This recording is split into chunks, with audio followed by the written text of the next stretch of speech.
おい、お前、この間教授にお願いされてた患者のオペをスケジュールに組み込むのを忘れてただろう。何のことですか？俺は身に覚えがなかったため、先輩医師にそう聞き返した。俺は普段からとある先輩医師に目の敵にされていて、嫌がらせをされる。俺は無実を訴えたが、教授は狡猾な先輩の言葉を信じた。君、この状態でしらばっくれるつもりか？先輩に頼まれたことも忘れ、その上自分のミスを素直に認めず言い訳ばかりする。そんな無責任な奴と一緒に仕事はできない。もう一度社会人としての一般常識から身につけてこい。お前には田舎の分院へ行ってもらう。それは事実上の左遷勧告だった。俺は何も悪いことはしていないのに。こんなの茶番だ。だが、この事件が彼らの転落人生の始まりになろうとは、この時誰も知る由もなかった。俺の名前は蓮見真司、都内の大学病院で外科医として働いている。ただし、外科医とは言っても、俺はこの病院ではまだまだ新人扱いで、いつも先輩に怒鳴られてばかりだ。特に俺が配属されている第二外科は、教授が T 大卒というのもあり、派閥が出身大学によって大きく割れている。有名でも一流でもない、地方の三流大学出身の俺は、どの派閥に誘われるわけでもなく、肩身の狭い思いを強いられていた。加えて、この医局に入局してから、どういうわけか俺に辛く当たってくる先輩がいる。その医師は東堂学といい、何かにつけて俺を目の敵にしてくるやつだ。年は俺と2歳しか違わないのに、とにかく偉そうで、いつも俺を顎で使う。今日もいつも通り、俺は東堂の使い走りにされ、1階の自販機コーナーに飲み物を買いに行かされていた。東堂先生、これ頼まれてたコーヒーです。おー、ってお前これ無糖じゃないじゃないか。俺は無糖のミルク入りを買ってこいって言ったんだぞ。たく、こんな簡単な使いもできねえのか。マジでクズだな。正直、無糖のコーヒーでミルク入りなら、無糖のカフェオレでもいいんじゃないかと思うが、この男は変なこだわりがあるらしく、あくまでもコーヒーなのだという。先生、でも先生がおっしゃる無糖のコーヒーミルク入りは、下の自販機からなくなってましたよ。もしかして人気がないんですかね？はぁ？俺が飲むんだから売店に行って入れてもらえ。ないなら外のコンビニにでも買いに行けよ。たく、使えねえ。と、いつもこの調子だ。すでにもう頭に来るとか何かを通り越して、どうでもいいレベルにまで到達している。仕方がないから、何本かスーパーで買ってきて、どこかに隠しておこうか。俺がそんなことを考えていると、医局長がやってきて、東堂先生に声をかける。東堂先生、今日の夕方の勉強会で使う資料の準備はできてるか？はい。おい、はすみ。この間俺が頼んだよな。準備できてるだろ？は？そんな話は初耳ですが。おいおい、いい加減にしてくれよ。医局長、こいつまた忘れたみたいで、俺から注意しておくんで、少しお待ちください。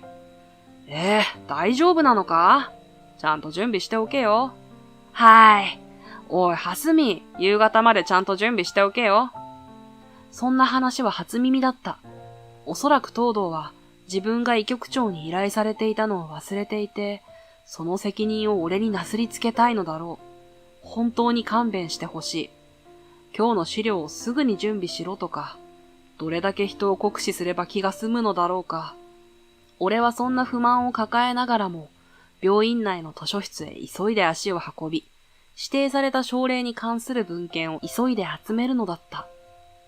それから数日後、朝、出勤すると、医局の中が妙に騒がしい。医局には、教授をはじめとした名だたる先輩医師たちがぞろぞろと顔を揃えていた。おい、はすみ、お前教授に依頼された患者のオペ予定をスケジュールに入れ込むの忘れてただろう。はい？一体何のことでしょうか？俺は全く身に覚えがなかったため、正直にそう言い返すと、東堂は大声を出して俺を非難し出す。私は今週のオペのスケジュール担当の蓮見先生に間違いなく教授が担当する患者のオペを入れるように依頼していました。後輩の仕事をちゃんと確認しなかったのは私の責任ではありますが、まさかこんな初歩的なミスを犯すとは思わず、教授、本当に申し訳ございませんでした。東堂はそう言って、教授に思い切り頭を下げる。俺は狐につままれたようで意味がわからず、ただその場に立ち尽くしていた。すると、教授が俺の方を向いて、ひどく怒った様子を見せる。今回のオペは、私の恩師から頼まれた患者の大事なオペだと言っただろう。なのにスケジュールを組み忘れるとは、一体どういうことだね。当日は恩師もオペの見学に来られる予定なんだ。どうするつもりだ。だが、俺には何が何のことやら全くわからなかった。どの派閥にも属さないペーペーの俺が、教授の患者のオペ予定のスケジュール組を任されるわけがない。これは単に、東堂が自分の失敗を俺になすりつけたか、それとも故意に俺を陥れようとしたかのどちらかだ。教授、申し訳ございません。ですが、正直に申し上げて、俺には教授のオペのスケジュール組を依頼された覚えが全くございません。はぁ？お前、この状態でしらばっくれるつもりか？東堂はそう俺を怒鳴りつけると、おもむろに自分のノートパソコンを開き、俺宛てに送信したメールの履歴を教授に見せた。そこには、教授の患者のオペをスケジュールに組み込むよう、丁寧に説明が書かれたメールがあった。しまった。はめられた。とっさに俺はそう思った。メールの送信時間と、俺のパソコンで開いた受信時間が、いつも俺がコーヒーを買いに行かされる時間と重なっていたからだ。教授、こいつはどうも頼まれたことをすぐに忘れるようで、先日も勉強会の資料を頼まれたのに、そんなのは初耳だと言い出す始末でした。どうも忙しい大学病院には向いていないのかもしれないです。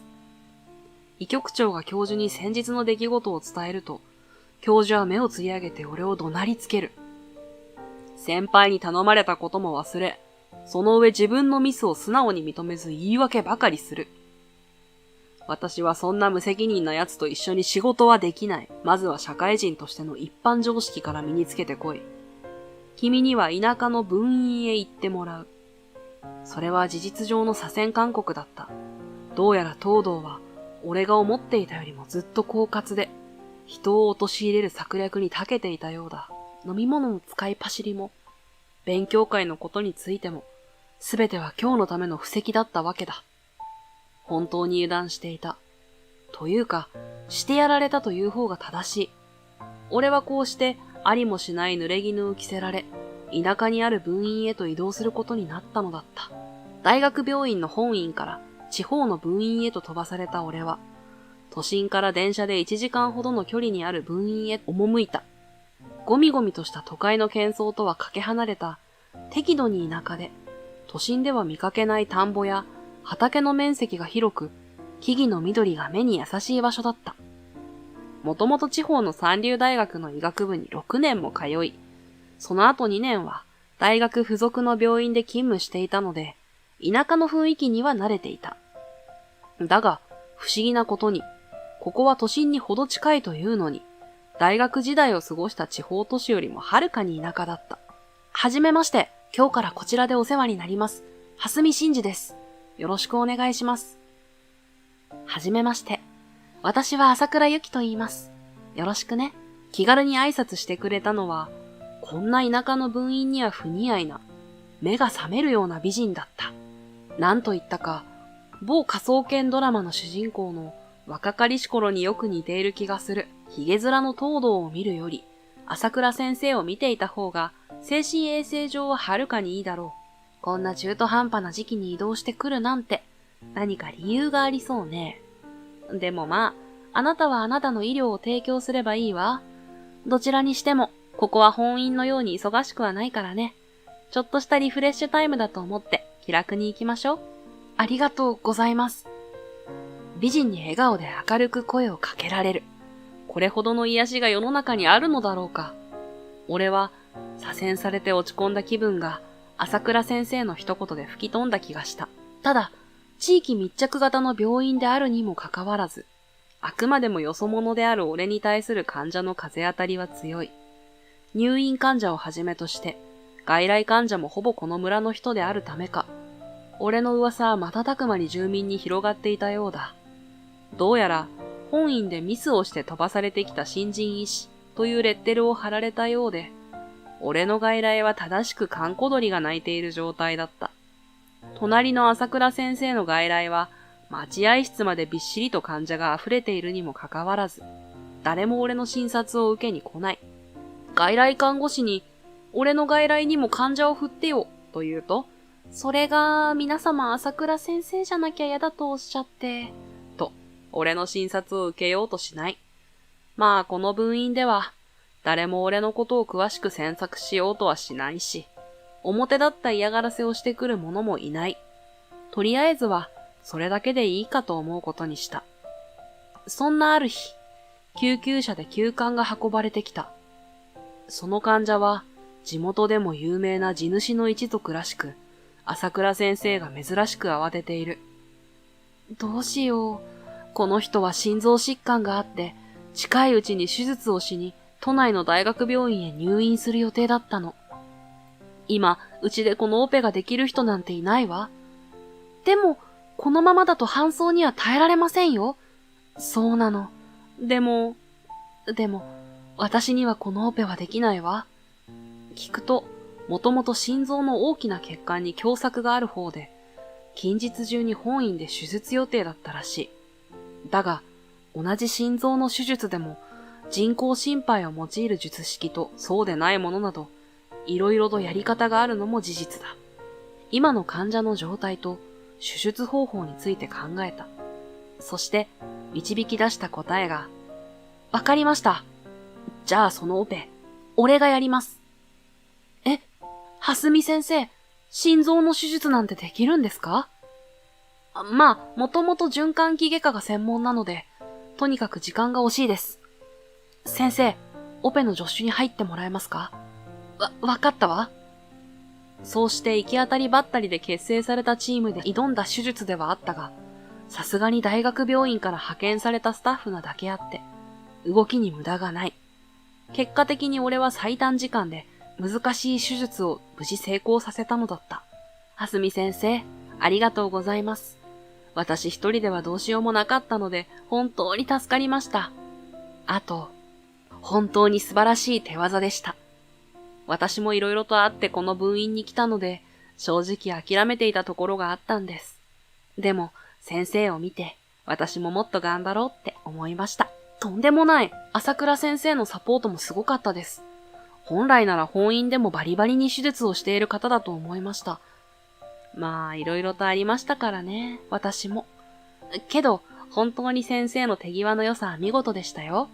こんなに優秀なのになぜ分院に移動してきたのかが不思議です。まあ、俺も朝倉先生同様、本院では色々とありましたから。色々ありますもんね。本当に。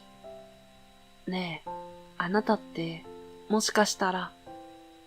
朝倉先生が何か言おうとして、急に俺の顔を覗き込んできたので、ドキリとした。すると、遠くから朝倉先生を呼ぶ声がして、朝倉先生はごめんね、また後でと言ってしまった。さっきは何を言おうとしたんだろう。ただ、一つ分かったことがある。やはり彼女も自分同様、本院ではトラブルに巻き込まれていたようだ。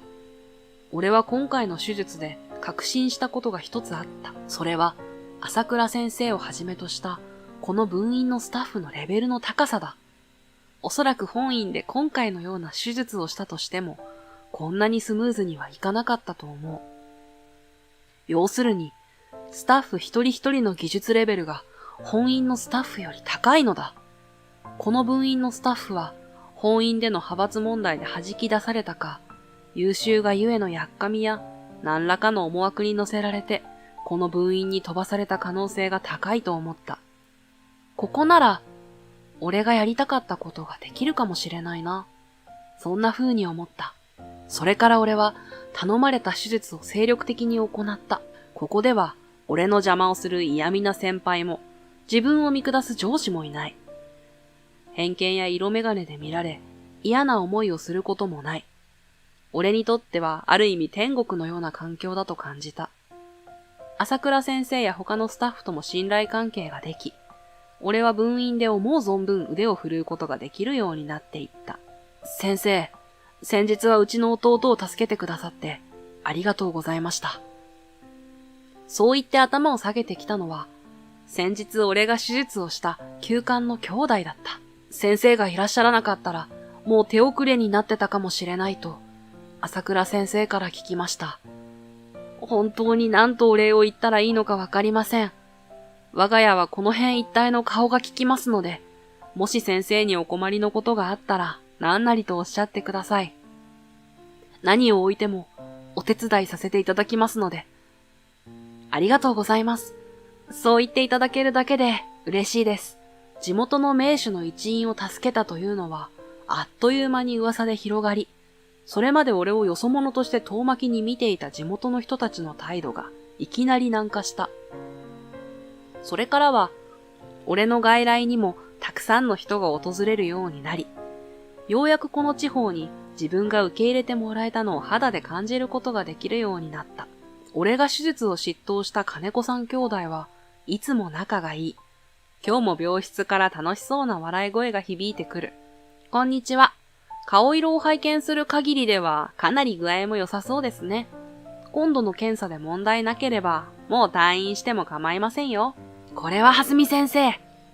先生のおかげでまた兄弟仲良く仕事ができます。退院して落ち着いたら家族でどこかへ旅行にでも行こうかって話をしていたところなんです。本当に仲がいいご兄弟ですね。やはり兄弟っていうのはいいものですか？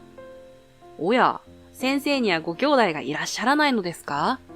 私たちの場合はこんな偏僻な村で産業を立ち上げていかねばならない家族でしたからね。お互い協力し合わないと一人では何もできなかったんですよ。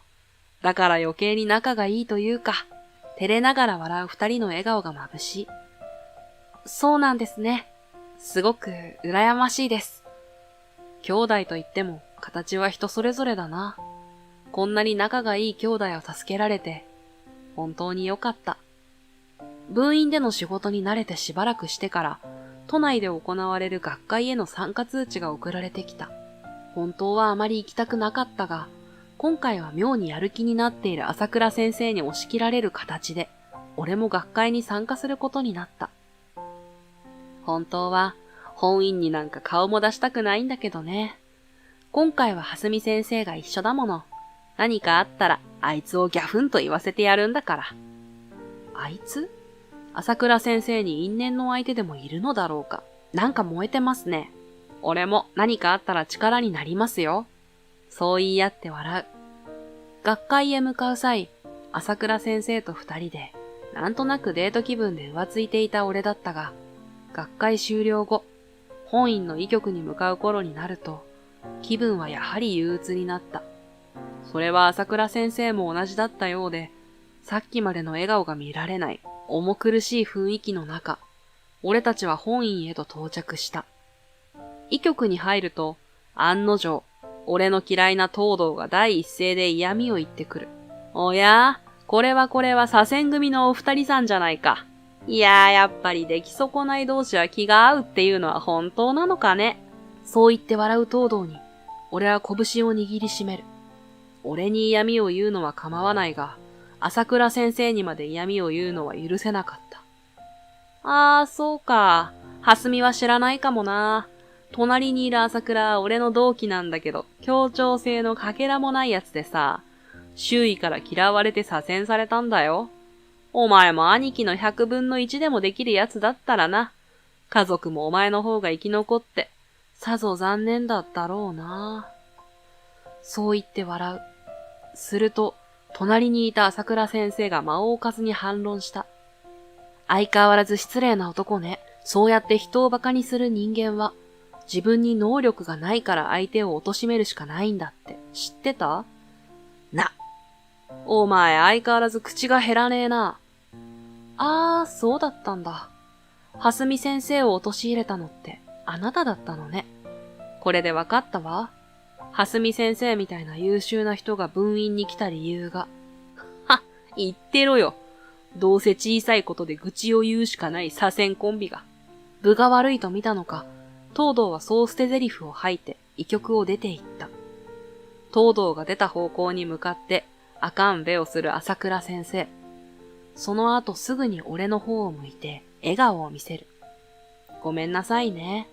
あいつ昔から嫌味なのよ。学生時代から付き合ってくれってしつこくって、断ったら急に嫌がらせをしてくるようになったの。そりゃひどいもんだったわ。私は逆に分院に移動できて清々してるぐらいよ。そうだったんですね。朝倉先生も、東堂先生の被害者だったんだ。まあ、そんなもんね。それにしても、蓮見先生って、やっぱり光一くんの弟さんだったんだね。ええ、まあ、じゃあ、今まで大変だったでしょ？その後の話から、朝倉先生は俺の兄と同期だったということが分かった。出身大学こそ違うものの、この大学病院で同時期に働いていたという。有名だったもの、この病院に京大の金時計がいるって。俺には兄がいた。兄は医学部としては超一流の京大を首席で卒業している。その大学は、毎年成績優秀者1名に卒業時、金色の時計が授与されることで有名なところで、京大の金時計というのは医者の中でも超エリートを指す言葉になっている。要するに、憧れの的だった。兄とは2歳しか離れていないが、幼い頃から優秀な兄と出来損ないの俺はよく比較されていた。もともと医者の家系だった我が家は、医者以外は人間じゃないと言わんばかりの家庭だったため、俺も三流大学出身ではあるが、なんとか医者になることができた。もちろん医者になってからも、兄と比較されるのは当然で、有名大学のエリート外科医として、兄は超有名人だった。蓮見って、もしかして超有名な蓮見光一の弟じゃないよな。まさか、たまたま名字が同じってだけでしょ。だってほら。まあそうだよな。あの蓮見先生の弟なわけないよな。だってあいつ大したことないじゃん。そうよね。そうやって聞こえよがしに皮肉を言われるのもいつものことだった。俺は俺なりに兄に見劣りしないよう頑張ってきたつもりだったが、やはり心のどこかで兄と比較されることに嫌悪感を感じていたのであろう。両親も親戚も誰もが兄を褒めたたえる。俺はいつだっておまけ。誰も俺を見てくれない。いっそ俺がこの人の弟じゃなきゃって何度思ったか知れない。医者になってからは兄と比較されるのが嫌で、兄の名声が届かない田舎の病院に勤務して自分の腕を磨いていた。だが、そんな兄が去年突然の事故でこの世を去ってしまった。兄亡き後、父の強い希望で兄がいたこの大学病院へ転勤することが決まった。だが、俺を待ち構えていたのは想像していた通りの反応だった。へえ、お前が蓮見の弟か。あいつの弟なんだからよほど優秀なんだろうな。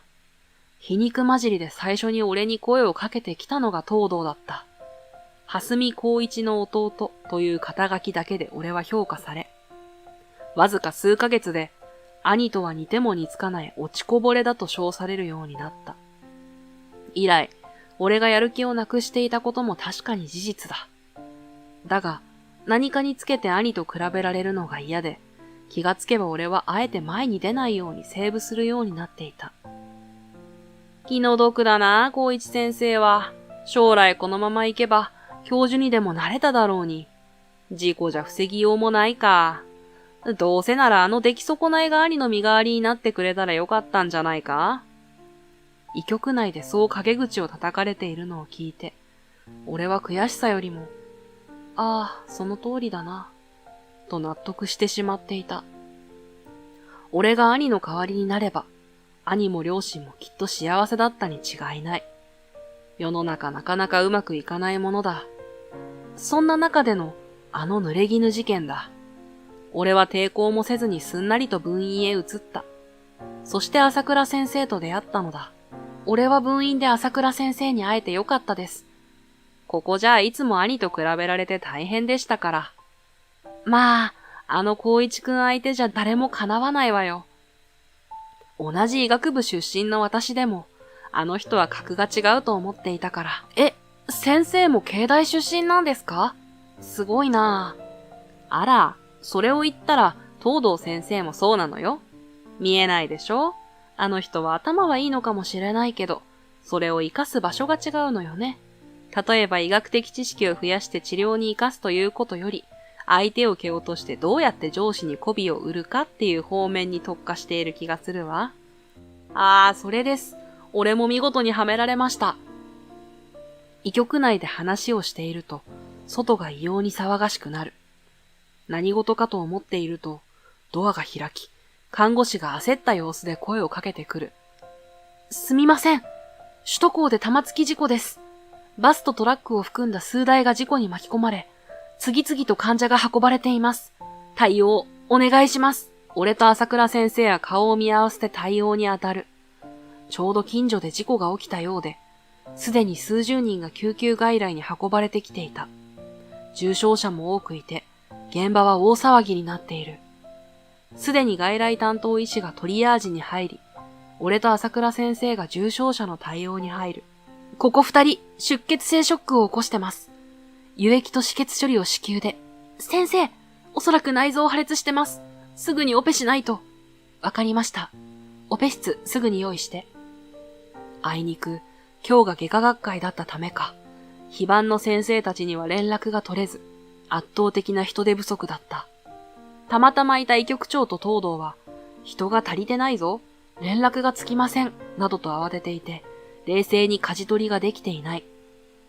本来なら、医局長の指示に従うべきだが、このままでは救えるものも救えない、と俺は感じた。医局長、俺と朝倉先生は、重傷者のオペに入らせていただきます。俺がそう言うと、東堂が横から口を出してくる。はぁ？何を勝手なことを言ってるんだ。部員のやつは黙って処置でもしてろ。じゃあ、東堂先生がオペの執刀をするんですね。かなり際どい手術ですけど。それは。できないなら口を出すな。今は一刻を争うんだ。医者なら命が第一優先だろ。はすみくん、オペに入ってくれ。後のことは俺が責任を取る。口先だけの東堂に見切りをつけたのか、医局長が俺に手術の許可を出す。許可さえ出れば、もう対面など考えてはいられない。俺は命に関わる患者のオペを次々とこなした。朝倉先生と二人で声を掛け合いながら、オペ室を次から次へと渡り歩く。気づいた頃には、もう夜が明け出していた。少し落ち着きましたかね。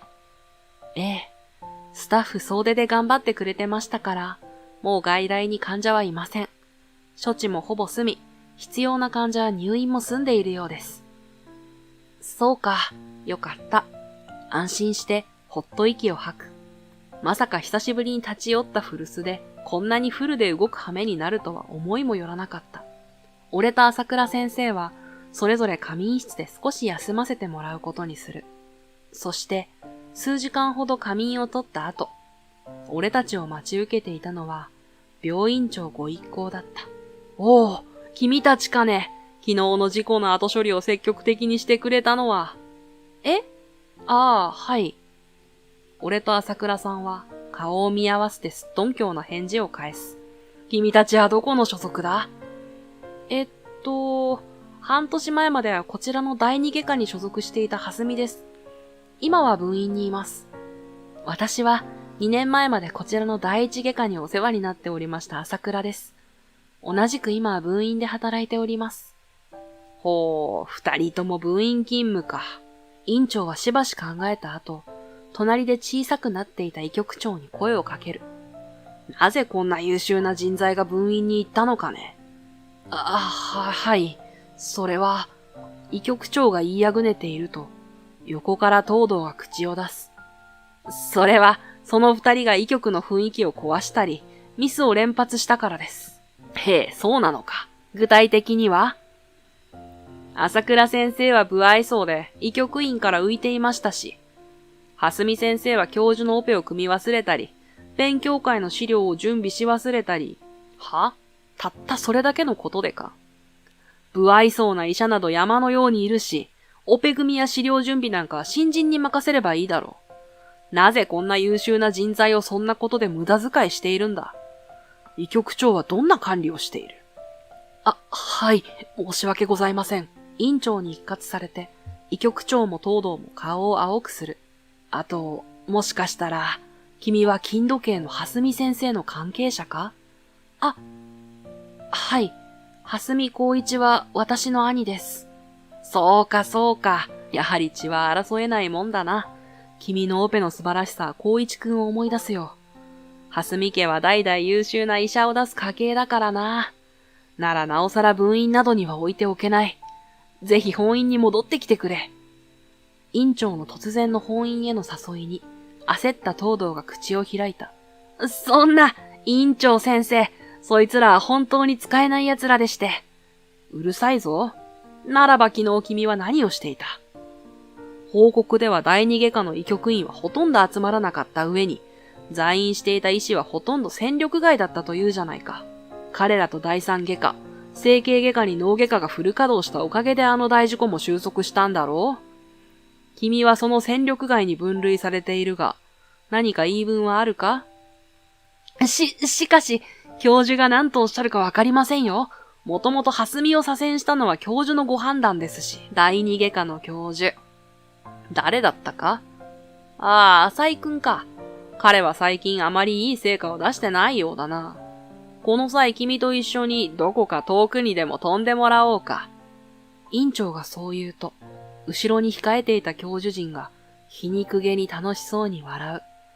おそらく彼らは第二外科の教授を嫌っているのだろう。分が悪いと察した東堂は、額から冷や汗を流す。だから、どうかな。蓮見くんならうちの第二外科を背負っていける逸材だと思うんだ。学歴ばかり高くても、実力がない連中がいつまでも上にいては、これから医療界を背負って立つ若者たちに示しがつかんだろう。君の働きやすい環境を約束しようじゃないか。院長がそこまで言ってくれるのには、何らかの思惑も絡んでいるのだろう。せっかくの機会なので、ダメ元でお願いしてみようと考える。私などが本院に戻れるようお声をかけていただいて嬉しいです。ただ、分院に移動してちょうど慣れた頃でしたので、あちらで様々な計画を立てておりまして、そちらの進捗も気になります。可能でしたら、週に何日か分院で勤務する時間もいただければと思います。私がこちらに来る際の補充人員もお願いいたします。あと、こちらの朝倉先生もかなり優秀です。本院で一緒に働けたなら幸いです。そうかそうか。こっちに来てもらえるなら君の要望はすべて受け入れよう。そんな。自分の思惑が崩壊し、思わず声を上げた東堂を院長は鋭い視線で睨みつける。君は東堂くんだよな。君に陥れられ、異動や解雇になったという若手医師たちから、私のもとに陳情書がかなりの数届いている。蓮見先生や朝倉先生の件も君が絡んでいるんじゃないのか？まあ陳情書には様々な証拠も添えられていたからもう言い逃れはできないだろう。私がこの世で一番嫌いな人間は何か知ってるか？それはな、嘘つきだよ。君みたいなね。実は、俺や朝倉先生のところにも今回の東堂の件は耳に入っていた。というのも、東堂にはめられて本院を追われた若手医師はかなりの数いて、彼らが被害者の会を立ち上げたのだ。その際、俺や朝倉先生にもぜひ参加しないかと声をかけられたのだ。俺は東堂の相手をするのが嫌だったので、状況証拠のみ提出し、サポーター的な立ち位置なら参加してもいいと伝えていた。朝倉先生は、以前かなりの付きまといをされていたようで、山のような証拠を提出したという。さすがは朝倉先生だ。話を終え、笑顔で院長ご一行が医局を去ると、東堂は俺たち二人を肉々しげに睨む。なんでお前たちが本院に戻ってくるんだ。せっかく苦労して追い出したのに。私の場合は、あなたを思い切り振ったわけだから恨まれるのも理解できる。でもどうして蓮見先生をそこまで追い出したかったの？はあ？それはこいつがあの高一の弟だからだよ。俺がどんなに努力しても、あいつはいつも一番をかっさらっていく。昔から目障りで仕方がなかったんだ。それが運よくいなくなって、これで俺が一番になれると思ったら、今度はその弟だと？ふざけんな。弟にまで俺の地位を奪われちゃたまらないからな。出る杭は打て、早めに潰しにかかっただけさ。あなたらしいわね。要するに、真っ向から勝負できない育児なしってことでしょ？そういうところが昔から大嫌い。私言ったよね。あなたが心を入れ替えて、何事にも自分の力で立ち向かえるようになれば、誰よりも立派な人間になれる能力があるって。なのにそれをしようとせず、相変わらずこそこそと汚い手ばかり使って。最悪だわ。あなたに陥れられた若手医師たちがね、被害者の会を設立したの。被害の一覧表を見せてもらったけど、かなりひどいことをしてたのね。正直、あなたがここまで汚いことをする人だとは思わなかった。本当に残念よ。東堂は、好意を抱いていた朝倉先生にダメ出しをされたことがショックだったのか。それとも、自分が陥れた者たちが被害者の会を設立したのがショックだったのかはわからないが、驚いた様子でうなだれて、床に手をついた。まもなく、院内の倫理、自己調査委員会の面々が彼の元を訪れ、彼をどこかへ引き連れて行く。俺は、今まで部員でくすぶっていた優秀なスタッフたちと特別オペチームを編成し、部員でのオペ件数と成功率を大幅に上げた。そして、その成果を手土産にチームを引き連れて本院への復帰を果たしたのだった。もちろん、その中には朝倉先生も含まれている。俺を左遷した浅見教授は、その後地方の系列病院へ移動。東堂に至っては、孤島の診療所へ左遷になった。大学病院ではくすぶっていた彼だが、医者としての腕はそれなりなので、ぜひ孤島での医療に貢献してほしい。願わくば、島の人々の優しさに触れ、人を貶めることの理不尽さや虚しさを理解し、心を入れ替えてくれればいいなとも思う。まあこれが彼に与えられたいい試練になるだろう。俺はといえば、部員で編成したオペチームと一緒に難易度の高い手術もバリバリこなしている。今では兄と比較されることもない。ある日、両親に呼び出され、久しぶりに実家へ帰ると、父がおもむろに一つの箱を差し出した。これは何？特に何の記念日でもないと思うんだけど。ああ、とにかく開けてみろ。うん。父に促されて開けた箱の中には、一通の手紙と一緒に、黒革のベルトに収まった金色の時計が入っていた。これは、まさか。ああ、お前の想像通り。高一が大学を首席で卒業した記念の金時計だ。なんでこれを俺に？父に促され、俺は箱に同封されていた兄からの手紙を読んだ。その手紙には、俺がいつも兄を目指して頑張っていたこと、兄弟仲良く切磋琢磨できて本当に嬉しかったことなどが書き綴られていた。だが、ある時期から俺が自分と比較されて落ち込み、腐ってしまっていたこと、距離を取られて寂しかったとも書かれていた。しかし兄は、俺がいつも兄を目標に頑張っていたから、自分も頑張ってこれたのだという。常に、俺に恥ずかしくない自分でありたいという思いが、兄の原動力になっていたそうだ。だから、首席卒業という名誉を得、この金時計を手にできたのは、俺のおかげだという。今は自分を避けて田舎の病院にいるので、なかなか手渡すことができないが、いつかまた昔のように語り合えるようになったら、この金時計を受け取ってほしいと記されていた。日付は、兄が他界する3年前のものだった。兄が言う通り、俺は受験で一流大学に落ちたわけではない。高校を卒業する頃から、どうせ兄にはかなわないと、比べられるのが嫌で、わざと田舎の三流大学の医学部へと進んだのだ。まさか、俺が兄と距離を取ったことで、こんな風に寂しい思いをしているとは知らなかった。手紙を読んでいるうちに、俺の頬には幾重もの涙がこぼれ落ちていた。この手紙はどこにあったの？それがな、光一名義の貸金庫の中にあったんだよ。そこにはシンジへの手紙だけじゃなく、俺や母さんへ向けてのものもあった。まさか自分の寿命を知っていたわけじゃないだろうが、金庫の存在を知ったときは驚いたよ。なんというか、準備が良すぎて兄さんらしいというか、これで光一のお前に対する気持ちは理解できただろう。この時計はお前のものだから、ちゃんと受け取ってやってくれ。うん。ありがとう。兄から送られた金時計を握りしめて、俺はひとしきり涙を流した。葬式の時ですら、あまり涙が出なかったのは、俺自身が心の中で、まだ兄に先立たれたことを受け止めきれていなかったのだと悟った。確かに、俺にとって兄は理想であり、目標だった。成績だけじゃない。人柄も何もかもが素晴らしい人だったのだ。そんな兄に先立たれ、自分がこの世に残ったことに、人知れず負い目を感じていたのかもしれない。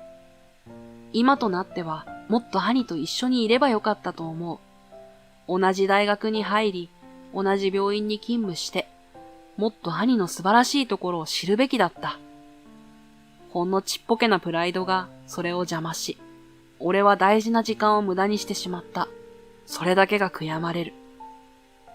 俺は兄の墓を久しぶりに訪れ、墓前へと兄の好きだった果物やお酒を備える。そして左手にした金時計を前へと差し出した。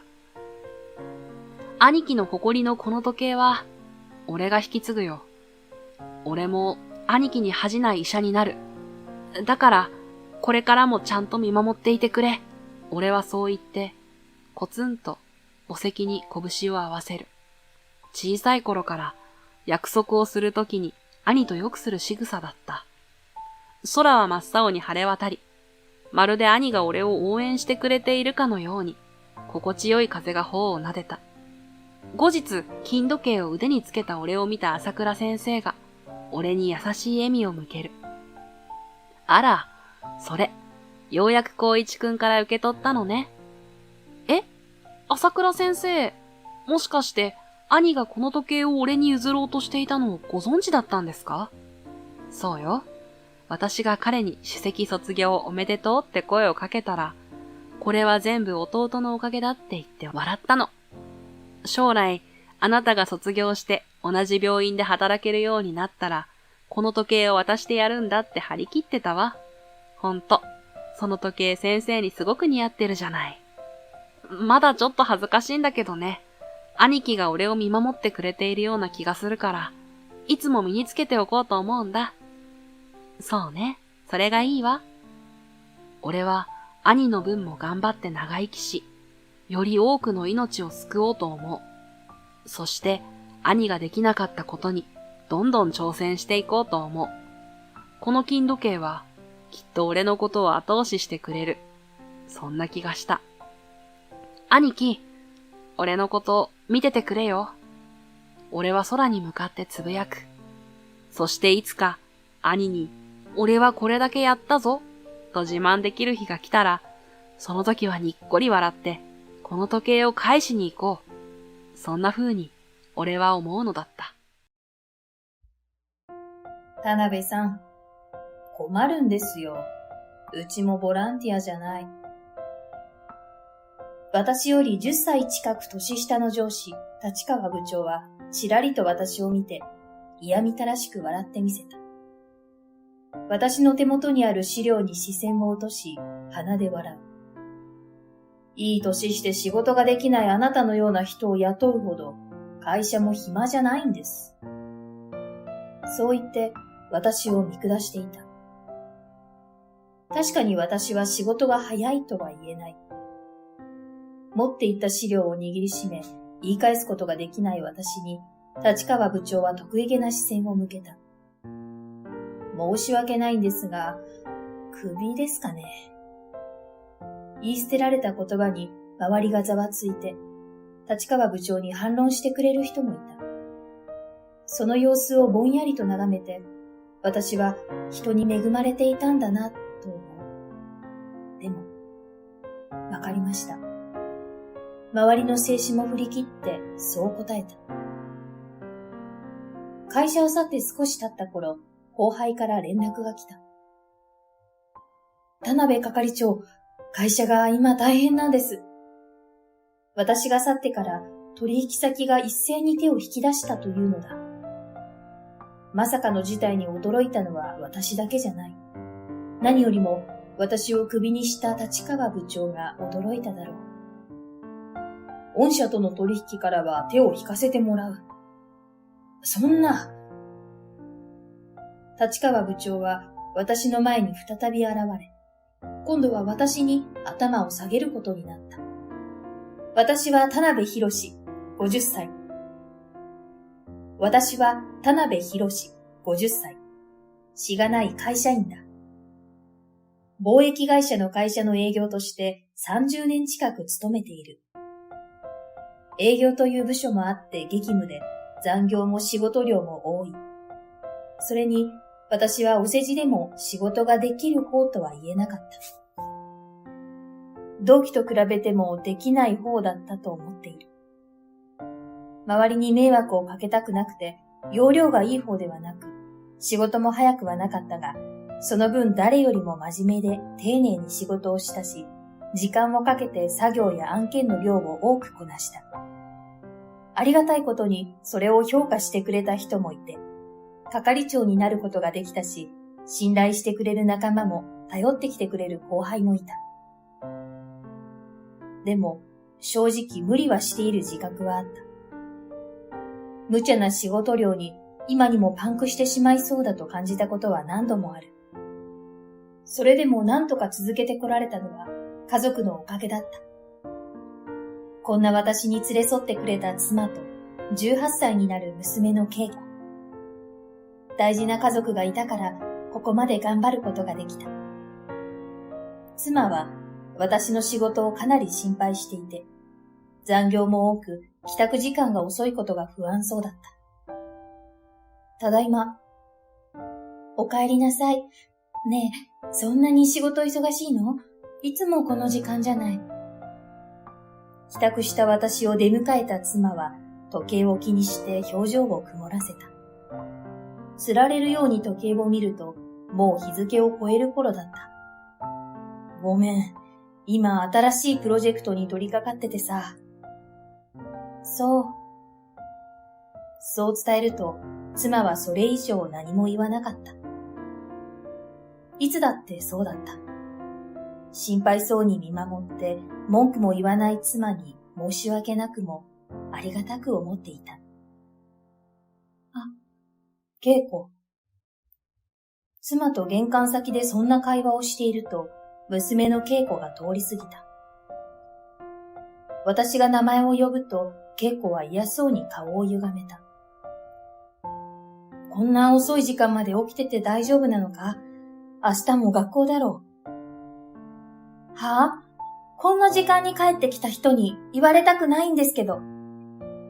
恵子。妻は恵子を咎めたが、恵子は無視して部屋に戻ってしまった。妻は困ったような顔をしていたが、私が慰めるように肩を撫でた。恵子が私に反抗的になってからもうどれくらいになっただろう。少なくとも高校生になる前からこんな状態は続いている。妻とは普通に話すようだが、私がいると口数も減り、すぐにその場からいなくなってしまう。大学によっては家を出る可能性もあって、このままではいけないと話しかけてみたり、家族の時間を持とうと努力もしたが効果はない。妻はただの反抗期だと慰めてくれたが、きっと仕事で家にいない私が嫌なのだろう。家族のためと思いながら働いて、家族の関係がダメになってしまうなんて情けない話だった。家庭でも思うところがありながらも、これまでと変わらず働いて日常を送っていたとき、変化があった。今日からこちらに赴任してきました。立川です。そう言って挨拶をしたのは上司になる立川部長だった。別の支店にいた人でこちらに今日から赴任してきたらしい。年は42歳で年下の上司になる。田辺です。よろしくお願いします。ああ。ぶっきらぼうに返されたことに首をかしげた。周りの人への対応は普通だったのに、私にだけ不自然に思えた。初対面で感じた違和感は気のせいではなかったと時間が経って気がつくことになる。田辺さん、この案件どうなってますか？それは、今日までに報告くださいって言ってましたよね。申し訳ございません。言いたいことをぐっと飲み込んで頭を下げる。それを見て立川部長は呆れたようにため息をついた。困りますよ。せめて言われたことぐらいはやってもらわないと。周りに聞こえるようにわざと大きな声で言っていることはわかっている。長く続く嫌味を聞いてようやく席に戻ったとき、後輩が駆け寄ってきた。大丈夫ですか？あの案件は後回しにしていいって言ったのは立川部長ですよね。そう。指示を出したのは立川部長で、その指示に従っただけ。それでも怒鳴られるのは毎回私だった。立川部長が赴任してきて数ヶ月、こんな状態が続いている。何かと目をつけられて、文句をつけられては、あえて人前で怒鳴られる。指示を出した段階で疑問を口に出せば、逆らうのか、文句があるのか、と大きな声を出されると分かっているから、言うのはやめてしまった。指示に従えば言ったことと違うことをするように言ったはずだ、と怒鳴られた。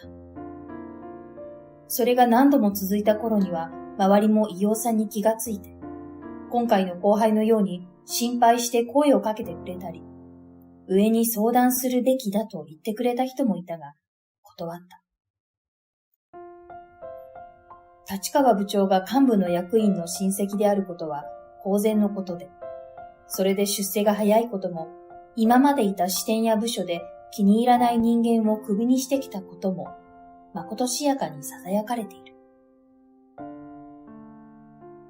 私が不満を訴えたところで握りつぶされるだろうことも、口答えすればさらに当たりが強くなるどころか、クビになる可能性があることも分かった。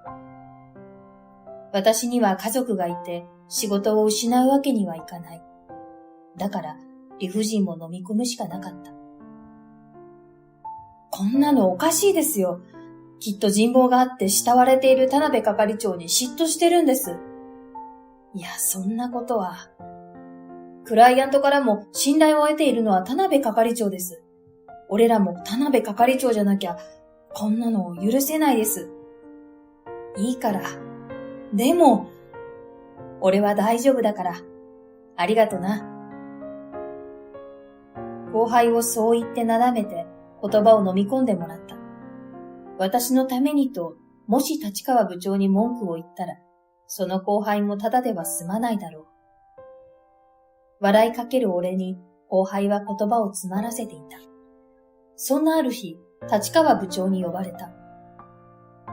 部署全員の前で大きな声でニヤニヤと笑っている姿に嫌な予感しかしなかった。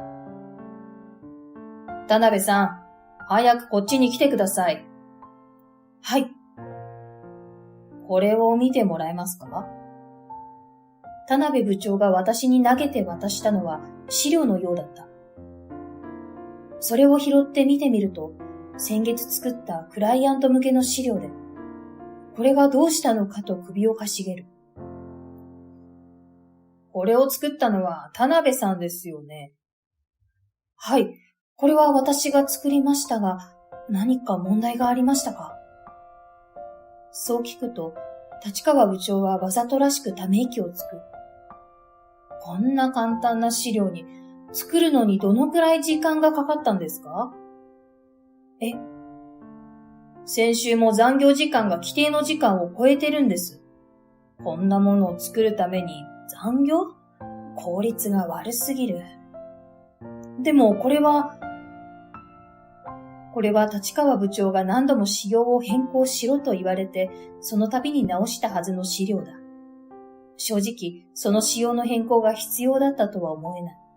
それがなかったら、こんなに時間もかかるはずがなかった。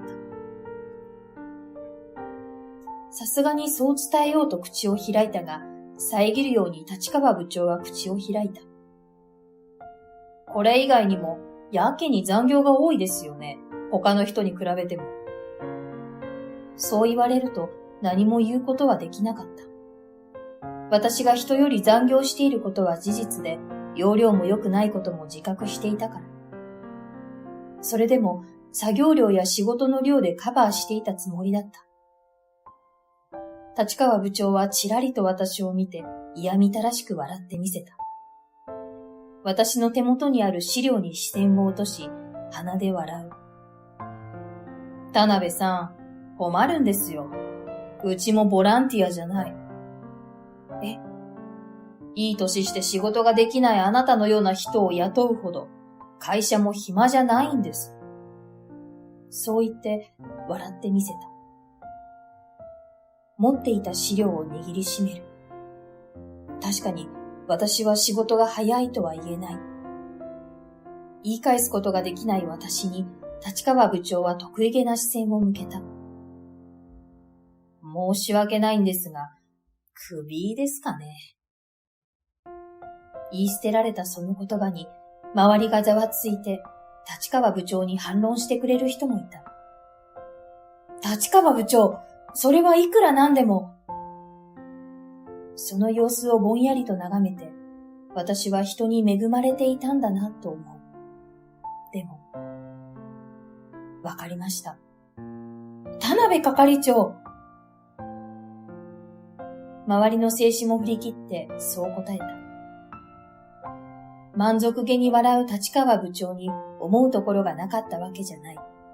でも、私はそう答えたとき、確かにほっとしたんだ。度重なる残業にも、自分の要領を超えた仕事量、理不尽な怒鳴り声からも、ようやく解放される、そう思ったから。お世話になりました。その日の帰り道、足取りは重かった。ただいま。お帰りなさい。今日は早いのね。早く帰ってきた私に嬉しそうな妻に、私は何も言えなくなる。首を受け入れたときほっとしたのは事実だ。でも、家族のことを思うと、あの時諦めたのが正解だったのかわからない。あなた？いつもにないくらい早い帰りだったことと、様子がおかしいことに気がついたのか、妻は不安そうに私を覗き込んでいた。ごめん。ご飯まだでしょ？今できたとこなの。稽古も待ってるから食べましょう。ああ。妻は何も聞かなかった。優しく笑って私を中に促すだけ。家に入ると食卓には夕食が並んでいて、早い帰りの私に稽古は驚いた顔をしていた。いつもは温める妻のご飯を出来たてで家族揃って食べられることがどれだけ嬉しいことか。妻と稽古の会話を聞きながらそれを噛み締めた。すまない。あなた、今日会社を辞めたんだ。これまでのこと、今日あったことを話して、今日首を受け入れたことを伝えると、稽古は言葉を失っており、妻は黙って私の話を聞いていた。すまない。すぐに新しい仕事は探すから、だから、あなた。妻は私の言葉を遮って立ち上がって私を抱きしめた。やめてくれてありがとう。ずっと心配だった。無理をして家族のために働いてくれるあなたが、今まで頑張ってくれてありがとう。そう言って背中をさすってくれた。私はその言葉にこらえていたものが溢れるように涙が出た。妻もいつの間にか泣いていて、二人揃って泣いていた。待ってよ、仕事辞めたって、私来年大学生なのよ。これから受験なの。すまない。また新しい仕事を探すから。いいえ、しばらく休んでもいいと思う。お母さん。貯金だって十分にあるし、私も働いているもの。稽古の大学の費用は心配しなくていい。でも、あなたの体と心の健康が何よりも大事だもの。しばらく休んでほしい。お願いよ。じゃあ、私のことはどうだっていいっていうの？稽古はそう叫んで部屋に戻ってしまった。それから妻と話し合って、私はしばらく休むことにした。妻の言葉に甘えたことと、私も少し疲れていた。本当にいいのかと不安にもなったが、家にいる私を見ては、妻は嬉しそうに笑っていた。任せきりだった家事をやって、稽古は相変わらずそっけなかったが、テレビを見たり、食事をしたり、家族の時間を過ごしたり、休みは妻と少し出かけてみたりする。そんな当たり前の穏やかな時間が幸せだった。ゆっくりと過ごす時間の中、そろそろ何かやった方がいいだろうかと考え出した折に、妻が一言言った。時間があるなら絵でも描いてみたら？その一言を言われるまで思い出せなかった。前の仕事に就くまでずっと絵を描いていたんだ。画家を目指すほど本気で。でも結婚も考えるようになって、絵では食べていけないからと就職したのがあの会社だった。仕事を始めてからは忙しすぎて絵を描く暇なんてなかったから、すっかり忘れていた。妻の一言で絵のことを思い出し、筆を取った。久しぶりに描いた絵は拙かったが、妙な満足感があった。もっと描きたい。そう思ったのだ。それからは絵にのめり込んで、家族との時間以外は絵を描いていた。拙くても、どこにも見せることがなくても、絵が描ければ満足だった。どうして今までこんなことを忘れていたんだろう。その日もアトリエと化した書斎で絵を描いていると、恵子が顔を出した。珍しいと思っていると、恵子は私に嫌悪感を隠そうともせずに口を開いた。やめてよ、絵なんか描くの。どうしたんだ？どうしたじゃないよ。お父さんはいいよね。仕事も辞めて好きなことやってさ、私がどんな思いしてるかわかる？恵子。昼間からスケッチとか行って出かけてのんびりしてさ、この前平日に昼にお父さんを見かけたけど仕事は？って友達にも聞かれたんだよ。恥ずかしくないの？恵子の悲痛な叫びは私の胸を苦しくした。私は恥ずかしいよ、お父さんのこと。そう言って走り去った恵子に伸ばした手は届かなかった。私を恥ずかしいと言った恵子は泣きそうだった。私は会社に勤めていた頃より今の方がずっと幸せだ。胸を張ってそう言えるだろう。でも、恵子は自分のこと、家族のこと、妻のこと、恵子のこと、いろいろ考えている時に電話があった。電話は後輩からで私を心配しているようだった。田辺係長、大丈夫ですか？ああ、迷惑かけてすまなかった。全然、田辺係長が元気そうでよかった。仕事で何かあったのか？少し様子がおかしい後輩にそう尋ねると、後輩は言いにくそうに切り出した。実は、田辺係長が辞めた次の日に、そう切り出した話に私はひどく驚いた。私が辞めた次の日、取引先から問い合わせがあったらしい。どの取引先にも私を一度挟んで契約をしているようなものだったから、私が急に辞めたと聞いて取引先は一同に驚いていたらしい。田辺さんは戻らないのか？田辺さんがいないなら、そんな問い合わせの声が収まらないらしく、今やその声は営業部だけで抑えていられなくなってしまったらしい。そんなに信頼されていた人材を勝手にクビにしたなんてと、立川部長は方々から責め立てられているようだ。という状況なんで、もしかしたら立川部長から戻ってきてほしいとか言われるかもなって思って、田辺係長に伝えた方がいいかなって。そうか、ありがとう。お礼を伝えて電話を切った。まさかそんなことになっているとは思わずに動揺した。もし本当に戻ってこいと言われたら、私はどうするべきなんだろう。戻りたくないという気持ちはもちろんある。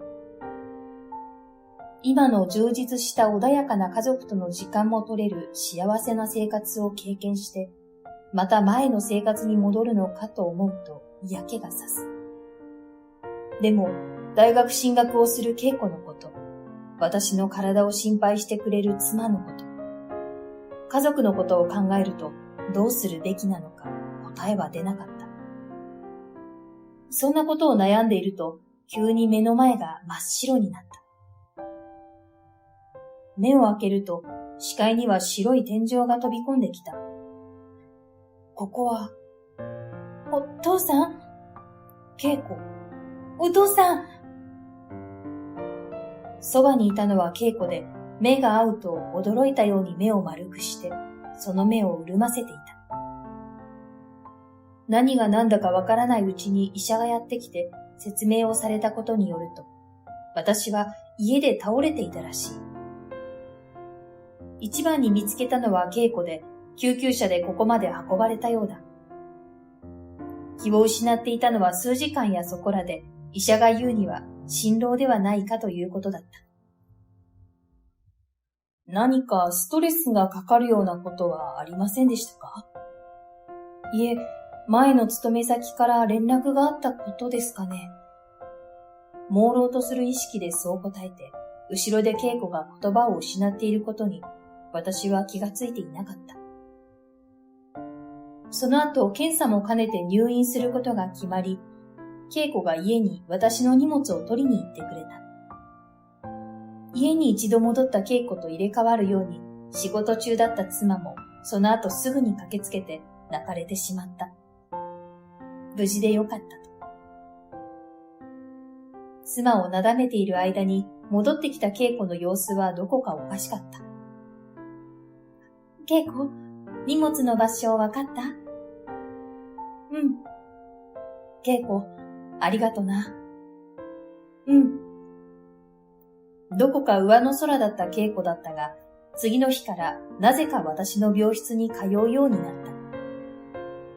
私も妻もその様子に驚いていたが、稽古は何も言わなかった。特に私と会話をするわけでもなく、どこか居心地悪そうにしながらも、長期休みということもあったのか、稽古は面会時間いっぱい私のそばにいた。一週間の入院もあと数日となった頃、稽古は相変わらず私の病室にいて、そばで本を読んでいて、私も稽古が持ってきた本を読んでいた時のことだった。病室がノックされて、そこにいた人物に目を丸くした。田辺さん、立川部長。入院したと聞いたので、これ、お見舞いです。立川部長は大きな菓子折りを私に手渡した。何も言えずにいる私を置いて、立川部長は空いていた椅子に勝手に腰掛けて話し出す。辞めてからどうですか？まだ働いていないと聞きましたけど。はい。よかったら戻ってきませんか？立川部長はそういえば私が喜んで戻るとでも思っていたのだろうか。何も答えない私に焦っているようだった。あの時はすみませんでした。私より下なのに、周りに信頼されている田辺さんの存在が目障りで、嫉妬して、申し訳ありませんでした。まさかそんな風に謝られるとは思ってもなくて、目を丸くする。よく見れば、立川部長は私の記憶にあるより疲れているように見える。後輩が言っていたことは事実だったのかもしれない。謝ります。だから、戻ってきてもらえませんか？私は言葉に詰まる。入院する前に考えていたことの答えは出ていなかった。私は、父は戻りません。私が答えるより先に答えたのは恵子だった。いつの間にか立ち上がって立川部長の前に立ちはだかるように恵子は私の前にいた。父が会社に戻ることはありえません。どうかお引き取りください。田辺さんの娘さんか？はい。娘さんは来年大学生だと聞いたが、これからお金もかかるだろう。お父さんが働いた方がいいんじゃないか？世間的にもね。私は頭がいいので、特待生で奨学金をもらって大学に行きます。でも、それと、父は無職じゃありません。画家です。は？自慢の父です。私の家族のこと、ご心配くださらなくて結構です。お引き取りを。毅然とした態度の稽古に、立川部長は顔を真っ赤にして、言葉に詰まって逃げるように病室を後にした。その背中を見送って、稽古は気が抜けたように床に座り込んだから、私は慌てて立ち上がって、稽古の顔を覗き込む。稽古、お父さん、ごめんなさい。私、あの絵を見たの。稽古がぽつりぽつりと語ったのは、あの日私が入院した日のことだった。荷物を取りに行った稽古は、私の部屋に入り、描いていた絵を見たらしい。私たち3人、家族の笑い合う絵。それを見て、稽古は涙が止まらなかったと。お父さんはずっと私たち家族なんてどうでもいいと思ってると思ってた。そんなことない。そう言ったが、でもそう思われても仕方がなかった。家族を顧みないで働いて、家族の時間などなかったから、それが家族のためだと信じていた。私たちのために働いてくれたんだよね。こんな風に体を壊すまで。すまない、恵子。私、あの絵みたいな家族になりたかったの。ずっと家族の時間が欲しかった。いつの間にか泣いていた恵子は泣き笑いしながらじっと私を見ていた。今からでも遅くないよね。ああ。すられるように私も涙が溢れた。抱きしめた恵子はずっと大きくなっていた。1週間ほどして退院して、心労だけで体に特に問題がないと分かっただけでも安心した。私は会社には戻らずに相変わらず絵を描いて過ごしている。これ、お父さんの絵が飾ってあるギャラリーだよね。ああ、社長が気に入ってくれてな。会社の取引先で私を買ってくれていた社長が私のことを聞いて絵を見に来て、幸いにも絵を気に入ってくれた。その社長が経営する飲食店のギャラリーに絵を置いてもらえるようになった。恵子が見せてきたのはそのギャラリーが紹介されているネットの特集ページで最近注目されているらしく、私の絵も気に入ってくれる人がいるらしい。社長も好評だからまた何枚か描いてギャラリーに出させてもらえないかと言ってくれている。無理しない程度にその依頼を受けて絵を描いたり、好きな絵を描いて過ごす時間は穏やかだった。何よりも家族と過ごす時間が私には大事だった。今までの時間を取り戻すように、その時間を噛み締めている。ふと、恵子がリビングに飾ってある、あの入院の時に見つけた家族の絵を見た。あの絵ってタイトルあるの？あ、あるよ。なんて名前？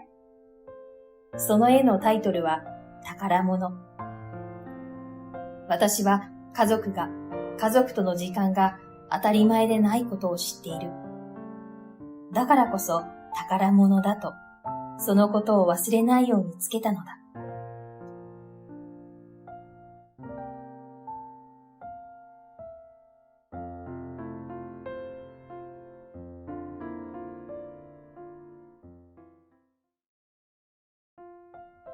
なんだか、急に我慢できなくなっちゃって、ここでいいわ。こんなところで。先輩社員に無理やり飲まされ、泥酔した美人の同僚。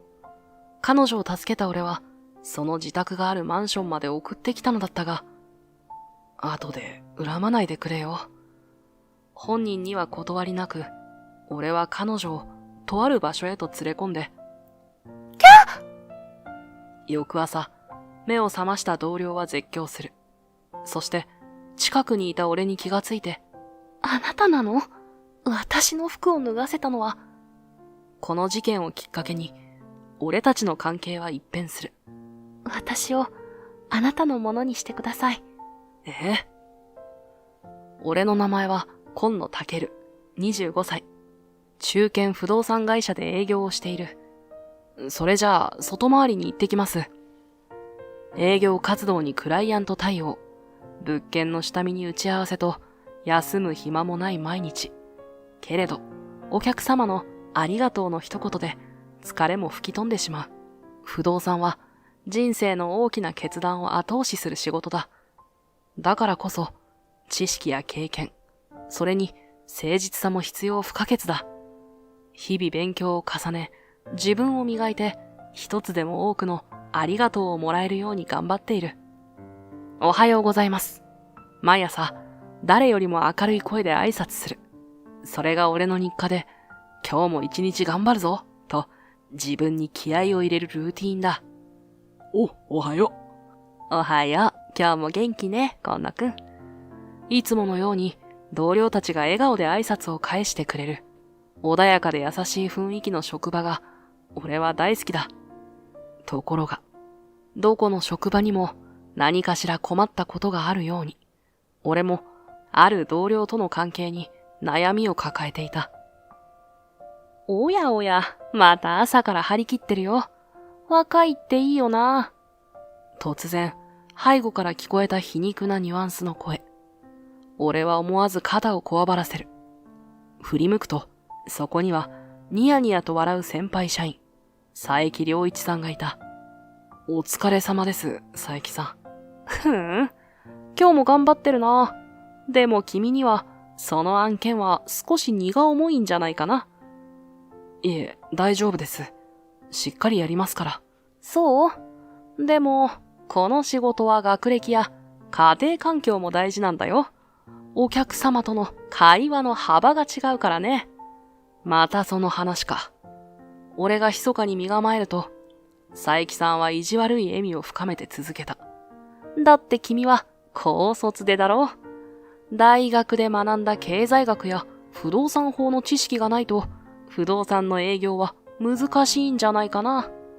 それに、お客様と家族の話で盛り上がるのも営業の醍醐味だよね。僕なんか、家族で海外旅行した思い出話をすると、お客様との距離がぐっと縮まるんだ。それに引き換え、君はな、こういうのは失礼かもしれないけど、お父さんとの思い出だけじゃ話が広がらないんじゃないか？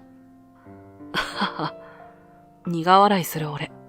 そう、実は、俺の最終学歴は高卒。しかも、父子家庭育ちだ。幼い頃に母を亡くし、それ以来ずっと家族は父だけだった。入社時の面接で正直に話したし、別に隠しているわけではないので、営業部では知られた話だ。けれど、それを公然とからかってくるのは佐伯さんだけだった。ちなみに、佐伯さんの方は、有名大学を卒業していて、両親も高学歴という、絵に描いたようなエリート。また、入社以来トップの成績を維持していて、そのことを強く誇っている。そんな自分と正反対な俺を比べては、恵まれた経歴をよく自慢しているのだった。まあ、せいぜい頑張りなよ。ハンデを埋めるためにも、お父さんのためにもね。はい。その日の仕事終わり、帰り支度をしていると、あるベテランの社員が話しかけてきた。お疲れ様、今野くん。今日も大変だったね。ああ、あれですか。平気です。慣れてるので。君はいつも前向きでいいな。さぞお父さんにとっても自慢の息子だろう。はは、ありがとうございます。お先に失礼します。お疲れ様でした。そそくさと、オフィスを後にして、ちょうど到着したエレベーターに乗り込む。ドアが閉まると同時に大きく息を吐く。父さん、一体今どこにいるんだよ。やがて自宅に到着すれば、シーンと静まり返った空気が俺を待っていた。一人暮らしには広すぎる。会社から少し離れた場所にあるマンション。ここは、俺が生まれ育った実家だ。ただいま。リビングに向かって声をかける。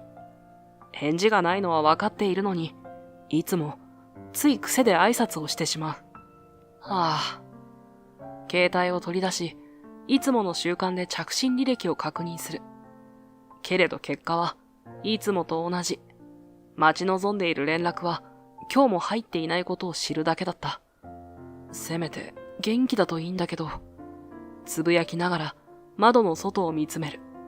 寂しさのせいだろうか。街の明かりが今日は一段と冷たく感じられる。ひょっとしたら、この光の中のどこかに父はいるのだろうか。これは会社の誰も知らないことだけれど、俺の父は5年前まで会社を経営していた。けれど、突然その会社は倒産。そしてその直後、父は俺の前から忽然と姿を消した。ちょっと散歩してくる。倒産から1ヶ月ほど経った頃、ある朝だった。日課の散歩をするため、父はいつものように玄関を出て行った。そして、夜になっても帰ってこなかった。翌日も、その翌日も。すまないタケル。すべて解決したら必ず帰る。唯一の手がかりは、父の仕事机に残されていた走り書き。父の字で書かれたすべての意味を、俺は今も5年間ずっと続けている。あの当時の父が、俺の知らないどんなトラブルを抱えていたのか、どうしてこの家から姿を消さないといけなかったのか。早く帰ってきてよ。話したいことが山ほどあるんだから。父が帰ってきたら話したいこと。そのうち一つは、俺には今、思いを寄せている女性がいることだ。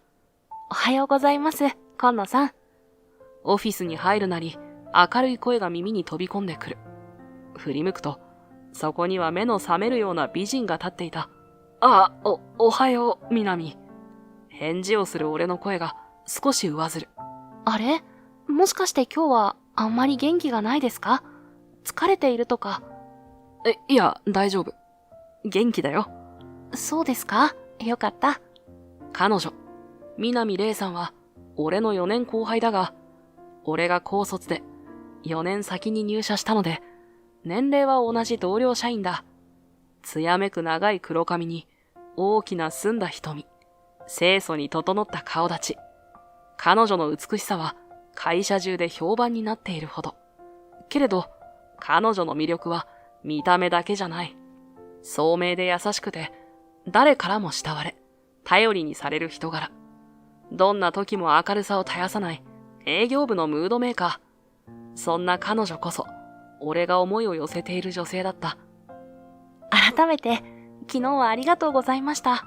今野さんのおかげで助かりました。昨日、あれ、どういたしまして。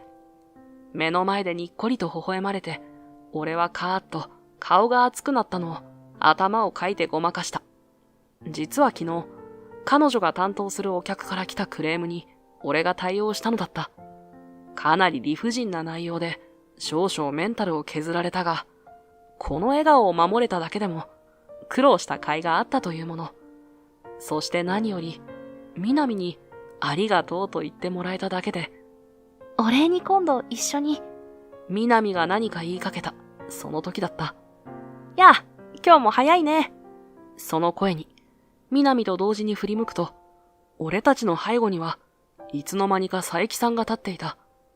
おはようございます、佐伯さん。おはよう。ところで、昨日頼んだ件なんだけど。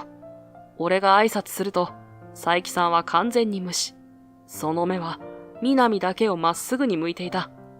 せかして悪いけど、今日中に頼めるかな、レイ。え？南を呼び捨てにする佐伯さん。俺の胸は急にざわめき始めた。この二人は、そんなに親しかったか？わかりました。今日の午後には仕上げます。南の口調はいつも通りだったが、その表情は少し困っているように見えた。佐伯さんが南を狙っていることは、営業部の誰もが知る事実だ。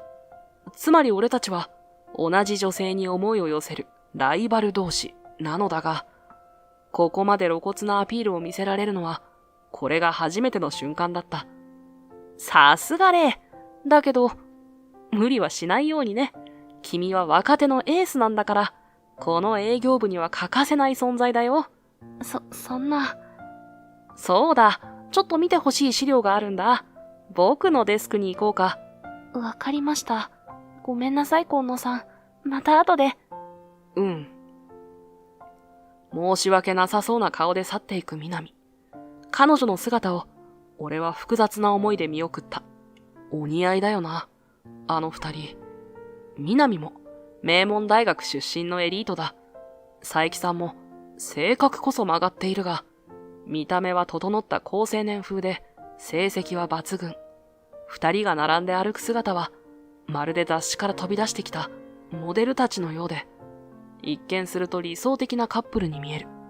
それに引き換え、俺は、父の問題が解決するまでは、この思いを伝えるのもままならない。その間に本当に二人が結ばれてしまったら、そう考えてしまうたびに、もやもやした思いがどんどん胸に溜まっていくのだった。そんなある日、ある大口案件の成功を祝って、営業部で飲み会をすることに。俺は南の隣を確保しようと、会場である居酒屋へ早めに到着した。ところが、やあ、今野くん、遅かったね。南の隣をすでに陣取っていた佐伯さんは、俺に向かってにやりと笑った。すみません、佐伯さん。俺はしぶしぶ、南の斜め向かいの席に座った。お疲れ様です、今野さん。こっそりと小声で、南が声をかけてくれる。念のために、彼女の様子に気をつけておこう。そんな俺の嫌な予感は、この後見事に的中する。レイはさ、いつも頑張ってるよね。偉いよ、本当に。ありがとうございます。飲み会が進むにつれて、佐伯さんの態度はどんどん露骨になっていったのだ。南の肩に手を回そうとしたり、南のグラスにだけ延々とビールを注ぎ続けたり、南は困惑した表情を浮かべつつも、先輩である佐伯を強く拒絶できず、どんどん苦笑いを深めていく。ほらレイ、もっと飲んで飲んで。はい。潰れても大丈夫だよ。今夜は僕が送っていくからさ。その時、不意にこちらを見た南と目が合った。彼女の視線に、俺は助けてというメッセージを読み取った気がして、南。俺は立ち上がると、テーブルを回り込んで、南の隣にそっと座った。もしかして、気分が悪いんじゃないか？すごく顔色が悪い。南も即座に俺の意図を察した。そうなんです。実は、ちょっと頭が痛くて。それは大変だ。今日は帰ろう。家まで送るから。何？ありがとうございます、今野さん。お願いしてもいいですか？レイ？佐伯さんは思い切り不満そうな顔をしたけれど、例に腕を差し出した俺と、俺の腕にしがみついた南は、そのまま一緒に宴会場を後にしたのだった。ありがとうございます。おかげで助かりました。居酒屋の外に出ると、南はほっとした表情を見せた。気にしなくていいよ。でも、本当に大丈夫か？はい、少し飲みすぎてしまっただけで。そうは言うものの、彼女の足取りはおぼつかない。俺が見ていただけでも、ビールを3杯は飲まされている。さっきはとっさに嘘をついたが、今は本当に顔色が悪くなりつつあった。すみません。このままいいですか？もちろん。南に腕を貸したまま、俺は彼女に合わせて、ゆっくりと歩き始めた。心臓がドキドキと勝手に高鳴るのは、彼女の体温が伝わってくるせいだ。ぴったりと、かつてない距離で密着した体越しに、今野さん。はい。気づけば、南はじっと俺を見上げていた。私の家、どこにあるか知っていますか？いや、そういえば知らないけど、どこにあるんだ？はは、ですよね。南は笑いながら自身の住所を告げた。その途端、俺の足はピタッと止まった。それって。どうしたんですか？南が不思議そうに俺を見つめる。その住所、俺が住んでいるマンションのすぐ下の階なんだけど。本当ですか？今度は南が驚いた顔をした。うん。南はいつから住んでるんだ？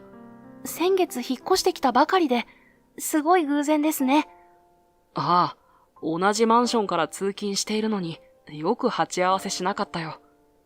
俺は始業前に勉強するのが習慣で、朝早く出るせいかもしれない、など、話しながら歩いているうちに気がつけば、マンションの前まで到着していた。エレベーターに乗るよ。気分は大丈夫か？はい。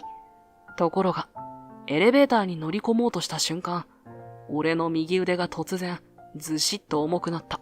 南？ごめんなさい。急に眠くて。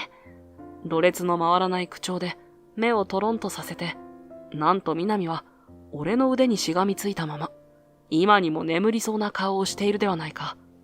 しっかり、もうすぐ到着するから。やだ、ここで寝るの。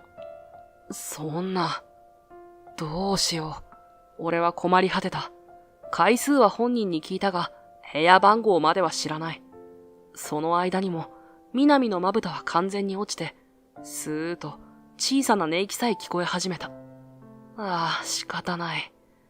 ここで俺は25年の人生で一番の決断をした気がする。エレベーターのドアが南の住む階で開くも、降りることなく、閉じるのボタンを押して、俺は一つ上の階の番号を押したのだった。そして、その翌朝。キャッ！リビングにいた俺の元まで、廊下を挟んで叫び声が響いてきた。ここどこ？なんでベッドで寝てるの？なんでジャケットが？誰が脱がせたの？まさか。嘘でしょ？しばらくの間、大騒ぎする声は続いて、やがて、ぴたりと静かになった。それから聞こえてきたのは、ペタペタと廊下を歩いてくる音。そして、リビングのドアが、ためらいがちにそっと開かれた。おはようございます、今野さん。上は白いワイシャツ、下はスーツのスカートという姿の南は、俺がコーヒーを入れている最中だったリビングへ、気まずそうに顔を覗かせた。もしかして、ここは。ドアの影へ隠れるように立つ彼女に、俺は説明した。エレベーターで寝てしまったため、やむなく俺の部屋へ連れてきたこと。俺はソファーを使うことにして、南には寝室のベッドで寝てもらったこと。そんな、ごめんなさい。すごく迷惑をかけてしまって。こちらこそ、勝手に連れてきたりしてごめん。勝手に俺のベッドに寝かせたのも気持ち悪かっただろう。ごめん。ジャケットは寝苦しいと思って脱がせたけど、他は一切触ってないから。でも、本当にごめん。いえいえ、そんな、こちらこそ。いやいや。顔を真っ赤にして平謝りする南と、俺は互いにペコペコ頭を下げ合った。最初に俺が吹き出して、南も俺に釣られて笑い出すまで。お客を怒らせた時よりペコペコしてたな、今。そうですね。おかしい。二人分の笑い声はしばらくの間止まらなかった。いつも静まり返っているマンションに久々に響いた明るい声。こんなに楽しい朝は俺にとって5年ぶりだった。父が消えてしまってからきっと初めてのことだった。こんな出来事をきっかけに俺と南の距離は縮まった。おはよう、今野さん。ああ、おはよう、南。南は俺に敬語を使うのをやめて、俺は南に笑顔で挨拶をされても以前より少し余裕ある態度で返せるようになった。相変わらず、やっぱり内心ではドキドキしているけれど。今日の昼休み空いてるか？この前紹介してくれた映画を見たんだ。もちろん、ぜひ感想を聞かせて。昼休みにはよく一緒にランチをする。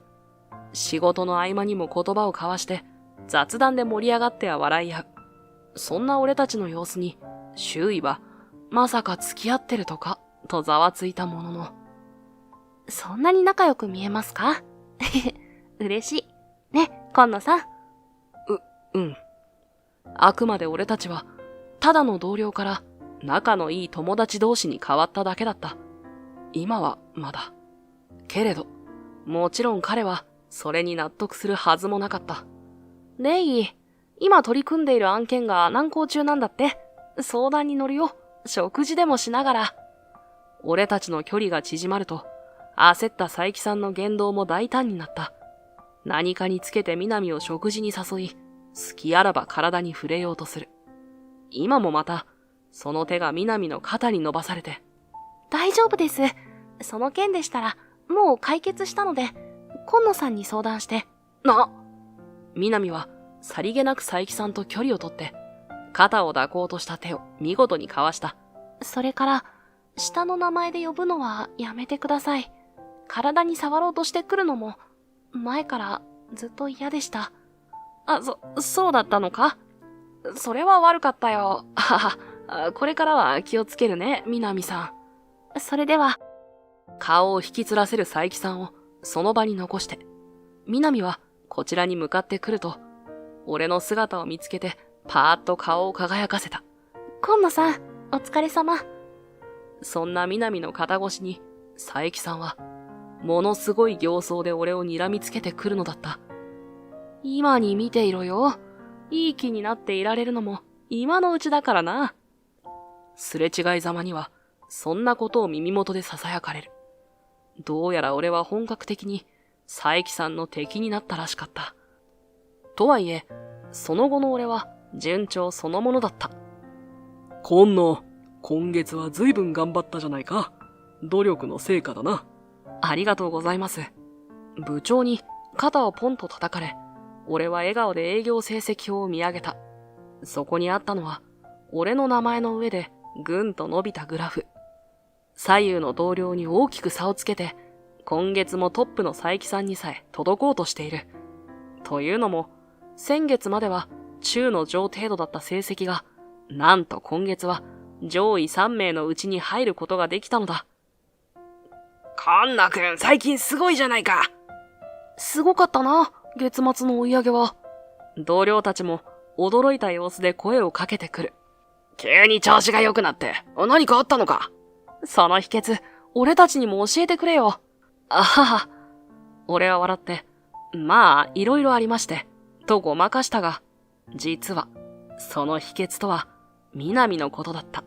今野さん、こんばんは。マンションのチャイムが鳴って、玄関ドアを開ければ、そこには、タッパーを持った南が立っている。今日は肉じゃがを作ってみたの。よかったら食べてみて。いつもありがとう、南。ありがたくいただくよ。きっかけは、2週間ほど前。俺がランチで何気なくこぼした愚痴だった。このところ忙しくて、夕飯はコンビニ弁当ばかりで、そろそろ飽きてきたな。すると、その日の夜、南が俺の部屋を訪ねてきて、カレーを作りすぎちゃったから、よかったら、口に合うといいんだけど。この日を境に、みなみはしばしば夕飯のおかずを差し入れてくれるように。これがまたものすごく美味しくて、しかも栄養バランス抜群で、おろそかにしがちだった食生活は、みなみのおかげで劇的に改善した。また、しっかりした食事をとるようになったおかげか、仕事にもますます打ち込めるようになって、今月は入社以来一番の成績を出すことができたのだった。みなみも忙しいのに、いつもありがとう。今度何かお礼をしないと。そんな、今野さんはいつもタッパーをピカピカに洗って返してくれるから、それだけで。じゃあ、おやすみなさい。ああ、みなみはいつも俺におかずを渡した後はパタパタと早足で帰って行ってしまう。彼女も毎日忙しく働いている。それなのに、こうしてわざわざ毎日のように足を運んでくれて、いくら感謝しても足りないくらいだ。女性は何をお返ししたら喜ぶとか、いたら教えてくれたのかな、なんて。本当に今どこにいるんだよ、父さん。もし帰ってきたって、絶対分けてやらないからな。俺は父の現在を思いながら、みなみの美味しい肉じゃがを頬張ったのだった。こうして、どんどん縮まっていくかと思われた、俺とみなみの距離。ところが、その距離が再び離れる出来事は、ある日いきなり起きるのだった。聞いたか？佐伯さんが大型案件を。難航してた案件か？俺が外回りから戻ってくると、営業部のオフィスは興奮した空気に包まれていた。あちこちでざわめく同僚たち。その中へ、さっそうと部長室から出てきたのは佐伯さんだった。佐伯、本当によくやってくれた。このまま決めてくれるな。部長が佐伯の肩を叩く。そして、部長の口からは、佐伯さんが有名な大手企業、ハッピークリエイト辞書の説得に成功し、契約交渉に応じてもらえると決まったこと。成功すれば、数十億円規模という、かなりの大型案件であることが明かされたのだった。さすが佐伯、うちのトップ営業マンだな。佐伯くんが担当するなら間違いないわね。同僚たちも納得したようにうなずく。ありがとうございます。頑張ります。いかにも得意げな顔で、佐伯さんも部長に答える。ところが続けて、思いもよらないことを言い出した。部長、この案件なんですが、みなみさんと一緒に担当させていただけませんか？声を上げたみなみに、オフィス中の視線が集中する。それはまた、どうしてみなみなんだ、佐伯？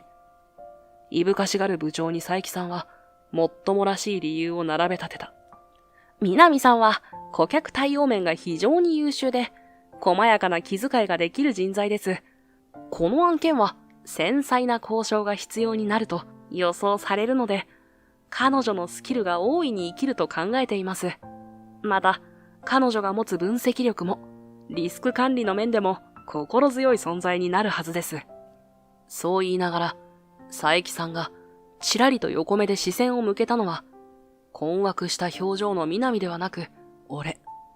明らかに、南と距離を縮める俺を意識しての発言だと分かった。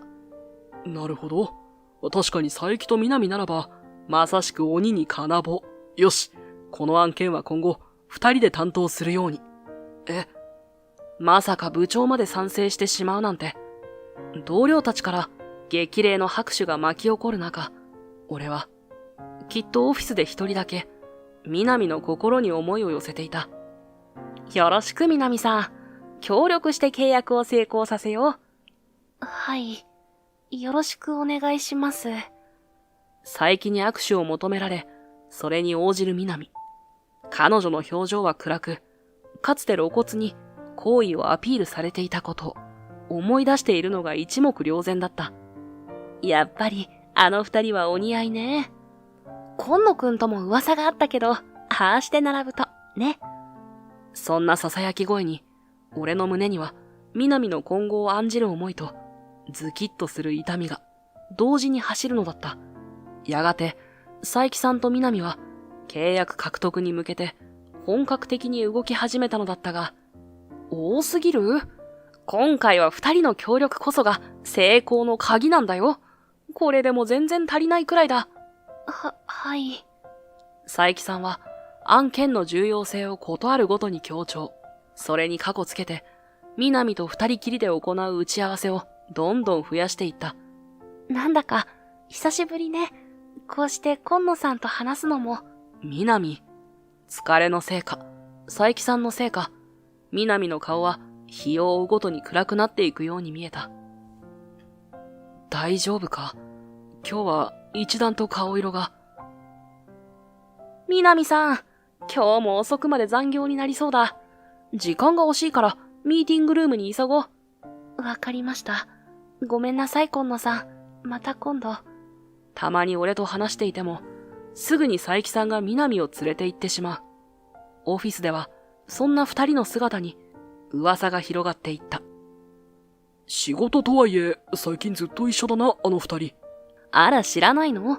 小耳に挟んだけど、二人は付き合い始めたんですって。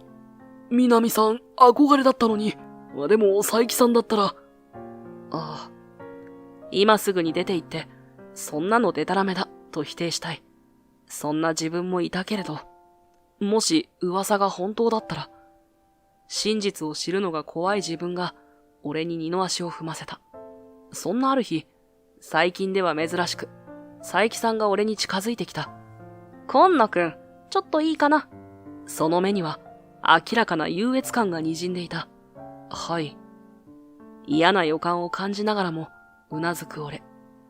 すると、佐伯さんは、例のことだけど、そろそろ諦めたらどうかな。南を呼び捨てにして、そう切り出したのだった。え？いいかい、今野くん。将来を見据えるなら、家柄や経歴だって大事なんだよ。なのに君は父子家庭育ちで、しかも高卒だろ。将来？言っている意味がよくわからない。俺が首をかしげると、佐伯さんは小馬鹿にするように鼻で笑って。レイとの結婚についてだよ。え？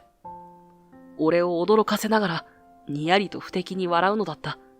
レイの実家も名門大卒のエリート揃いで、しかも父親は有名商社の重役だとか。そんな家庭の一員となれば、並大抵の男では納得してもらえないはず。きっと最低でも大学は出ていないと、ね。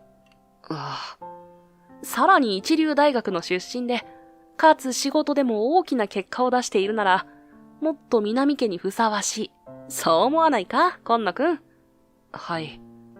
認めたくないのに、そんな気さえしてくる。俺は南にふさわしくない。思いを伝えることも許されない人間ではないかと。たとえ父が無事に戻ってきたとしても、俺が父子家庭育ちであり、高卒であることは変わらないんだから。あ、今野さん。佐伯さんが去っていった後、オフィスに戻ってきた南が俺を見つけた。その顔がほころび、こちらに向かってくるのが見えた。けれど、俺は、外回りに行ってきます。見えなかったふりをして、彼女に背中を向けてしまうのだった。それから、あっという間に2週間が過ぎた。おはよう、今野さん。おはよう。今日も頑張りましょうね。お互いに。ああ。佐伯さんの言葉が頭から離れず、未だ南の顔をまともに見られない。彼女を諦めなければ、と思う気持ち。それでも諦めきれないという気持ち。その間で揺れ動く俺は、大事なことが見えていなかった。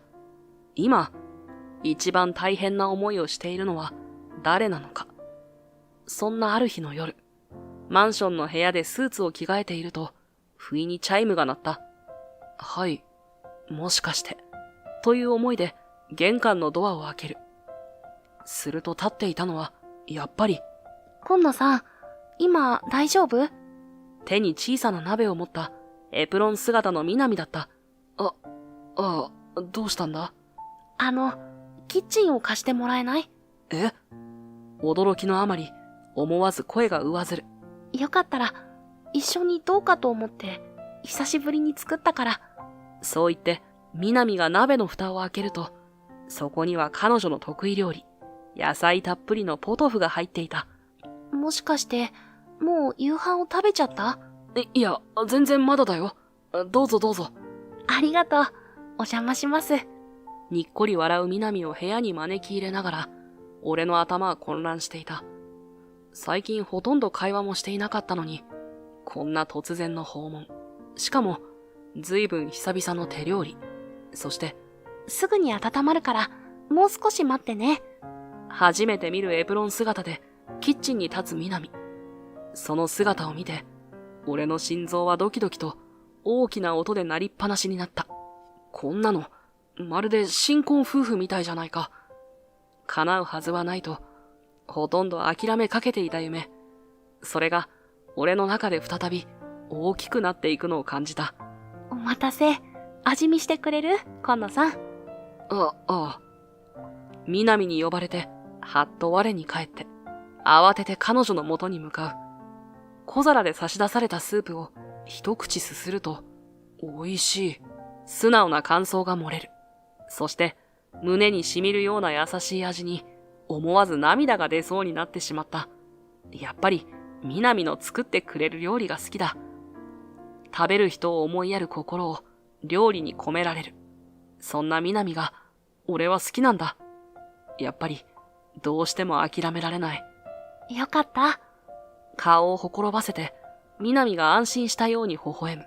ところが、次の瞬間、不意にその笑顔は曇ってしまって、南はどこか暗い、影のあるような表情で、ため息をついた。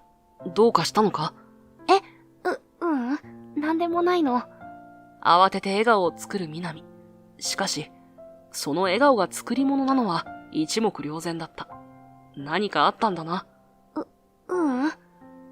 一瞬だけ俺の目をちらりと見て、またすぐに視線をそらす。南は唇を噛み締めて、続いて何かを言いかけては、また唇を閉じた。まるで言葉にするのをためらうように。南、その目を見つめながら、俺が呼びかけると、彼女はとうとう観念したように、小さなため息をついた。実は、重そうに開かれた南の口から、俺に語られたのは、最近は休日でも、大型案件の関係で、佐伯さんに呼び出されること。夜も頻繁に連絡が来て、正直すごく困っている、という告白だった。いざ対応してみれば、いつも案件に無関係な用事ばかりで、この間はたくさんお酒を飲まされた挙句、彼の自宅まで連れて行かれそうに。そんな。ようやく俺は、すっかり疲れ切った南の様子に気づいた。同時に佐伯さんと、それから自分への怒りが湧いてくる。南が大変な思いをしている時に、俺は自分のことばかりだった。大切な人を守れずに、一体何をやっていたんだ。せめて、これからは力になりたい。俺にできることをしないと。南、何か手伝えることはないか。ひとまず俺から部長に、佐伯さんへ注意してくれるように伝えるよ。今野さん。南の目がかすかに潤む。けれど彼女は、もうすぐ契約成立という時に、大ごとにしたくない。と首を振って、今野さんと一緒だったら、きっと、いくら大変でも平気だったのに。今にも泣きそうな顔で、くしゃっと微笑むのだった。その言葉に、俺は心臓がドキッと跳ね上がった。それって、どういう意味だろうと、聞いてもいいのかためらっていると、先に南が口を開いた。じゃあ、お言葉に甘えて、一つ手伝ってもらってもいい？もちろん。どんなことでも力になるよ。俺が答えると、その表情は少し明るさを取り戻した。すると、突然だった。南は、少し待っていてくれる？と、早足で俺の部屋を出て行った。お待たせ、今野さん。数分後に戻ってきた彼女の手には、一冊のファイルがあった。ハッピークリエイト辞書との契約について、この資料を今野さんに見てもらいたいの。俺が見てもいいのか？お願い。何か思い詰めているように、真剣な目で俺を見つめる南。そんな彼女から、俺は契約に関わる資料を受け取って、違和感を覚えたのは目を通し始めた直後だった。これはまさか。今野さん？俺の表情がこわばるのを南は不安そうに見つめていた。南もおかしいと思ったのか？ええ、佐伯さんは問題ないと言っていたけど。まずいな。このまま契約を結べば会社は大変なことになる。俺と南は同じ思いで顔を見合わせたのだった。翌日、俺は重い足取りでオフィスに出社した。あれから夕食後に南と別れた後も資料のことが頭から離れなかった。すると、やあ、おはよう、今野くん。背後から声をかけられて振り返る。そこにはニヤニヤと笑う佐伯さん、そして彼に肩を抱かれる南がいた。ほら、レイも、今野くんに挨拶は？はい。おはようございます、今野さん。偉い。これからは他の男と親しげにするのは控えてくれないとね。誤解させてしまっては向こうがかわいそうだから。はい。まるで自分のものだと見せつけるように、佐伯さんは得意げな顔でうんうんとうなずいてみせた。暗い顔の南。彼女に俺は心の中で謝った。辛いだろうけど、今は我慢してほしい。もう少しだから。ふと視線がぶつかれば、南も小さくこくりとうなずく。俺の心の声が伝わったのだ。レイ、先に行っていて。僕は今野くんと話があるから。わかりました。南が俺たちの元を離れる。佐伯さんが俺に向き直ると、俺は先に口を開いた。ハッピークリエイト辞書と契約を結んでも本当に大丈夫ですか？佐伯さんの方がひくっと動く。なんだと？少し気になるところがあって、実は、昨晩、南に資料を見せてもらったこと、その際に、ハッピークリエイト辞書との契約に関して違和感を覚えたこと。俺が伝えようとした瞬間、佐伯さんは突然怒鳴った。うるさい。その大声に、周囲の社員たちが驚いた顔で振り返る。君には関係ないだろう。この案件は僕が担当しているんだから。ですが、いいか、今野。佐伯さんは声を落として、俺の耳元に顔を寄せる。この契約が無事成立したら、僕の昇進は確定する。部長がそう言ってくれたんだ。そして、その暁には、うっとり酔いしれたような声色で、佐伯さんは続けた。晴れて、レイにプロポーズだ。完璧なプランだろ。ああ。俺が言葉を失うと、佐伯さんは勝ち誇ったように、にやりと笑って。邪魔をしないでほしいな。家柄でも経歴でも負けて、その上、恋でも勝てないからって、さすがにみっともないよ、今野くん。そう言い残して、俺の元を去っていったのだった。佐伯さんを止めることはできない。なら、いっそのこと。何としてでも、この危険な契約を阻止する。そして、南を救うんだ。俺は密かに強く拳を握りしめた。そして数日後、いよいよ契約当日を迎えてしまった。営業部のオフィスは朝から静かなざわめきに包まれていた。いよいよだな。会社が始まって以来の大仕事だ。万全を期して私も同行しよう。だから安心して挑みなさい。部長が佐伯さんと南の肩に手を置く。お任せください。皆さんもいいニュースを期待していてくださいね。行ってきます。オフィス中から期待の目を向けられて、佐伯さんは得意満面な笑顔。南は暗い表情でうつむきながら。二人は部長と共にハッピークリエイト辞書の担当者が待つ場所へ向かうため、オフィスを出て行ったのだった。それから約1時間後、あるオフィスの片隅では、今まさに契約が交わされようとしていた。以上が契約の詳細となります。佐伯さんの少し緊張したような声。素晴らしい。男性の弾んだような声。これは我々双方にとって実に有益な取引になりそうですね。ええ、私もそう思います。部長の喜びを隠せない声も聞こえる。では、そろそろサインを。はい。佐伯さんがペンを手に取り、契約書に向かう。そして、まさに署名をしようとした、その瞬間だった。待ってください。勢いよくドアが開いて、人影がオフィスに飛び込んできた。え？ペンを握ったまま、口を開けたまま、固まる佐伯さん。同じく口を開けて、ドアの方を振り返る。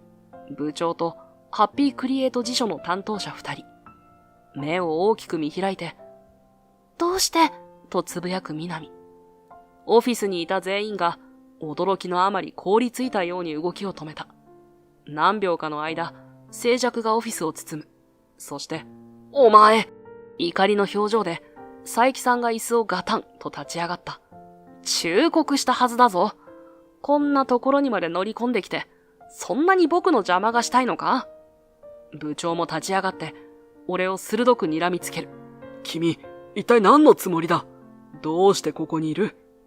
事前に計画を知らせていなかった南は、その声に、驚きと困惑をにじませた。どうして？ハッピークリエイト辞書の担当者たちも、困惑したように顔を見合わせて、全員の視線が、息を切らせている謎の男。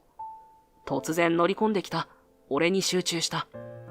室内の空気が、緊張感に包まれる。すみません。ですが、この契約を結んではいけません。俺は自分を奮い立たせるように、大きく声を張り上げた。今野さん。黙っていてごめん、南。万が一、場所を変えられるわけにはいかなかったから。佐伯さんに訴えても、聞く耳を持ってもらえなかった。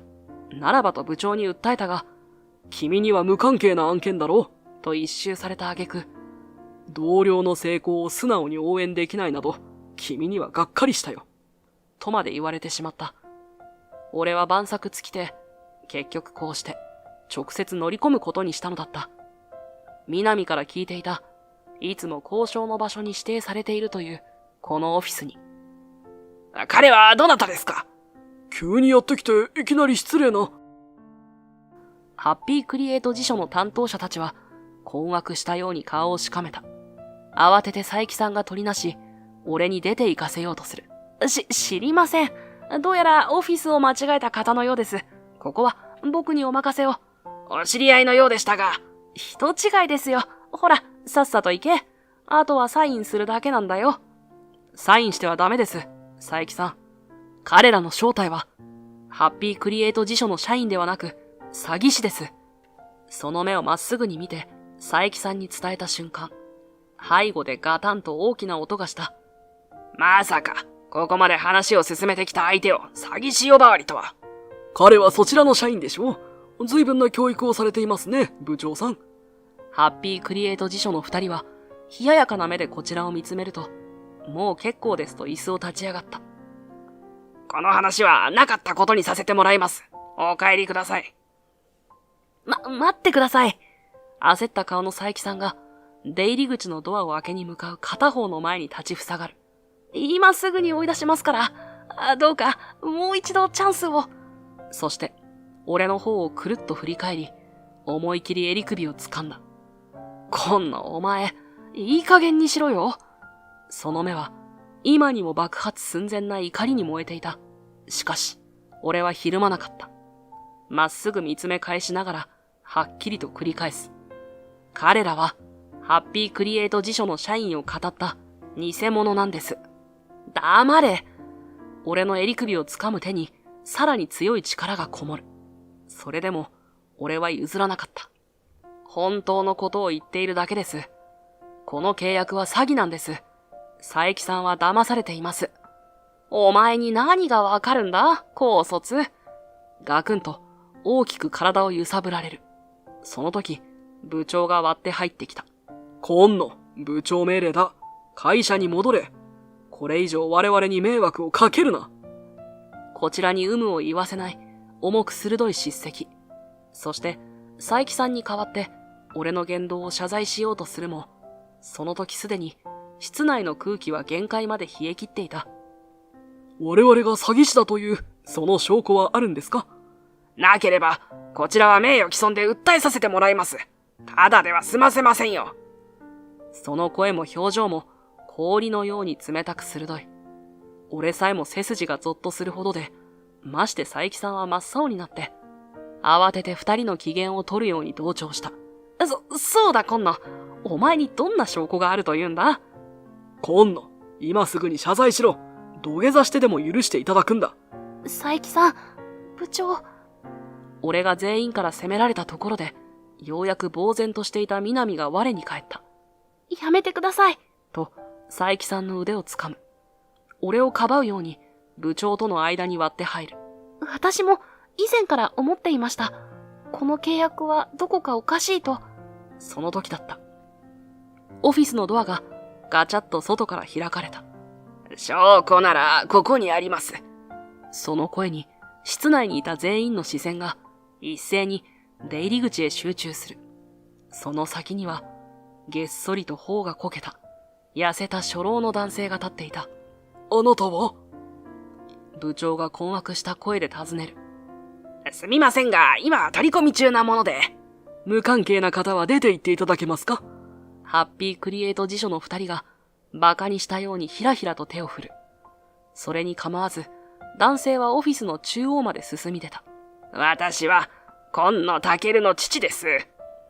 そう男性が告げた瞬間、部長と佐伯さん、それから南は一斉に、驚きの声を上げた。父さん、俺の声に、男性、父の今野太郎は小さくうなずいた。そして、おもむろに指をさす。彼らは詐欺師集団の仲間です。この5年間、私は彼らを追い続けてきました。彼らを告発する証拠を集めるために。部屋中に響く声を上げたのは佐伯さんだった。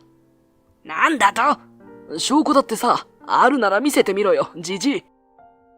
態度を一変させたハッピークリエイト辞書の二人が父に噛みつく。父はゆっくりと手に持っていたブリーフケースを開けて、その中にあった書類を取り出した。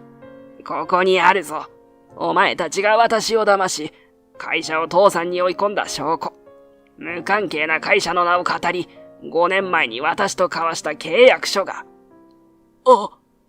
父が書類を目の前に突きつけると、ハッピークリエイト辞書の社員を語った詐欺師二人は、ギクッと顔を引きつらせた。一体どういうことですか？部長の問いに、父は静かな声で説明を始めた。彼らは大手不動産デベロッパーを語る詐欺集団です。実際には売られていない好条件の土地を売りつけ、契約を交わした直後に連絡を絶ち、行方をくらませる。いわゆる地面師と呼ばれる輩ですよ。地面師だって？驚愕の表情を浮かべる佐伯さん。彼は、それに続いた父の言葉で顔面蒼白になった。彼らは偽造された書類を使い、実在する大手企業の名前を語って取引を持ちかける。土地の価格を市場価格よりも大幅に安く設定し、すぐに転売できると見せかけるんだ。今後、必ず価格が跳ね上がる。一等地だから。大方そう説明されたんだろう。その説明自体は間違っていない。問題は、君が確認を怠ったことだ。この土地では現在、大病院の経営がすこぶる順調に行われていると。よろっと、佐伯さんがショックで大きく後ろによろける。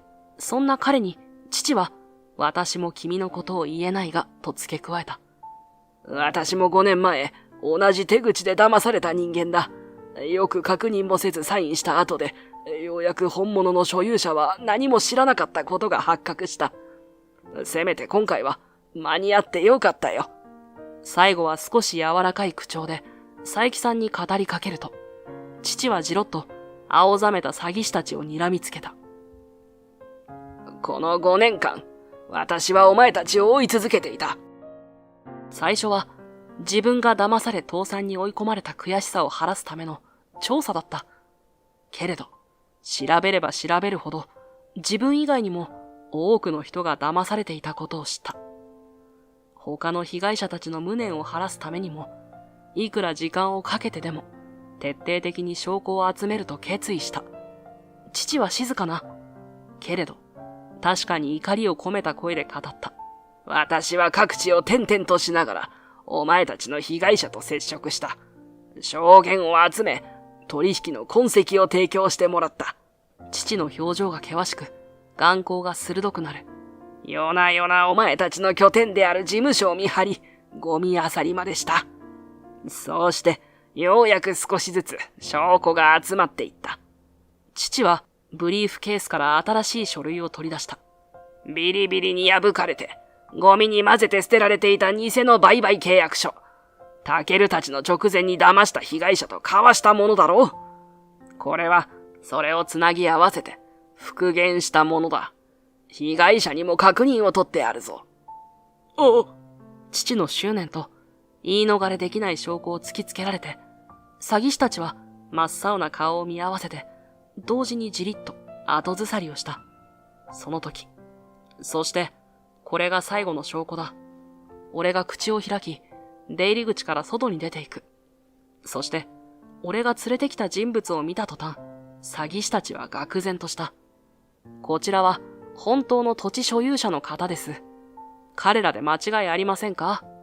俺が確認すると、土地所有者の老人は、そうとうなずいた。あいつらだ。一時期病院の周りをうろうろしていた。写真まで撮っていて、声をかけたら逃げていったが。ありがとうございます。じゃあ続いて、もう一人の人物に俺は視線を向ける。スーツを着た恰幅のいい男性は、詐欺師たちの顔を見るなり首を振った。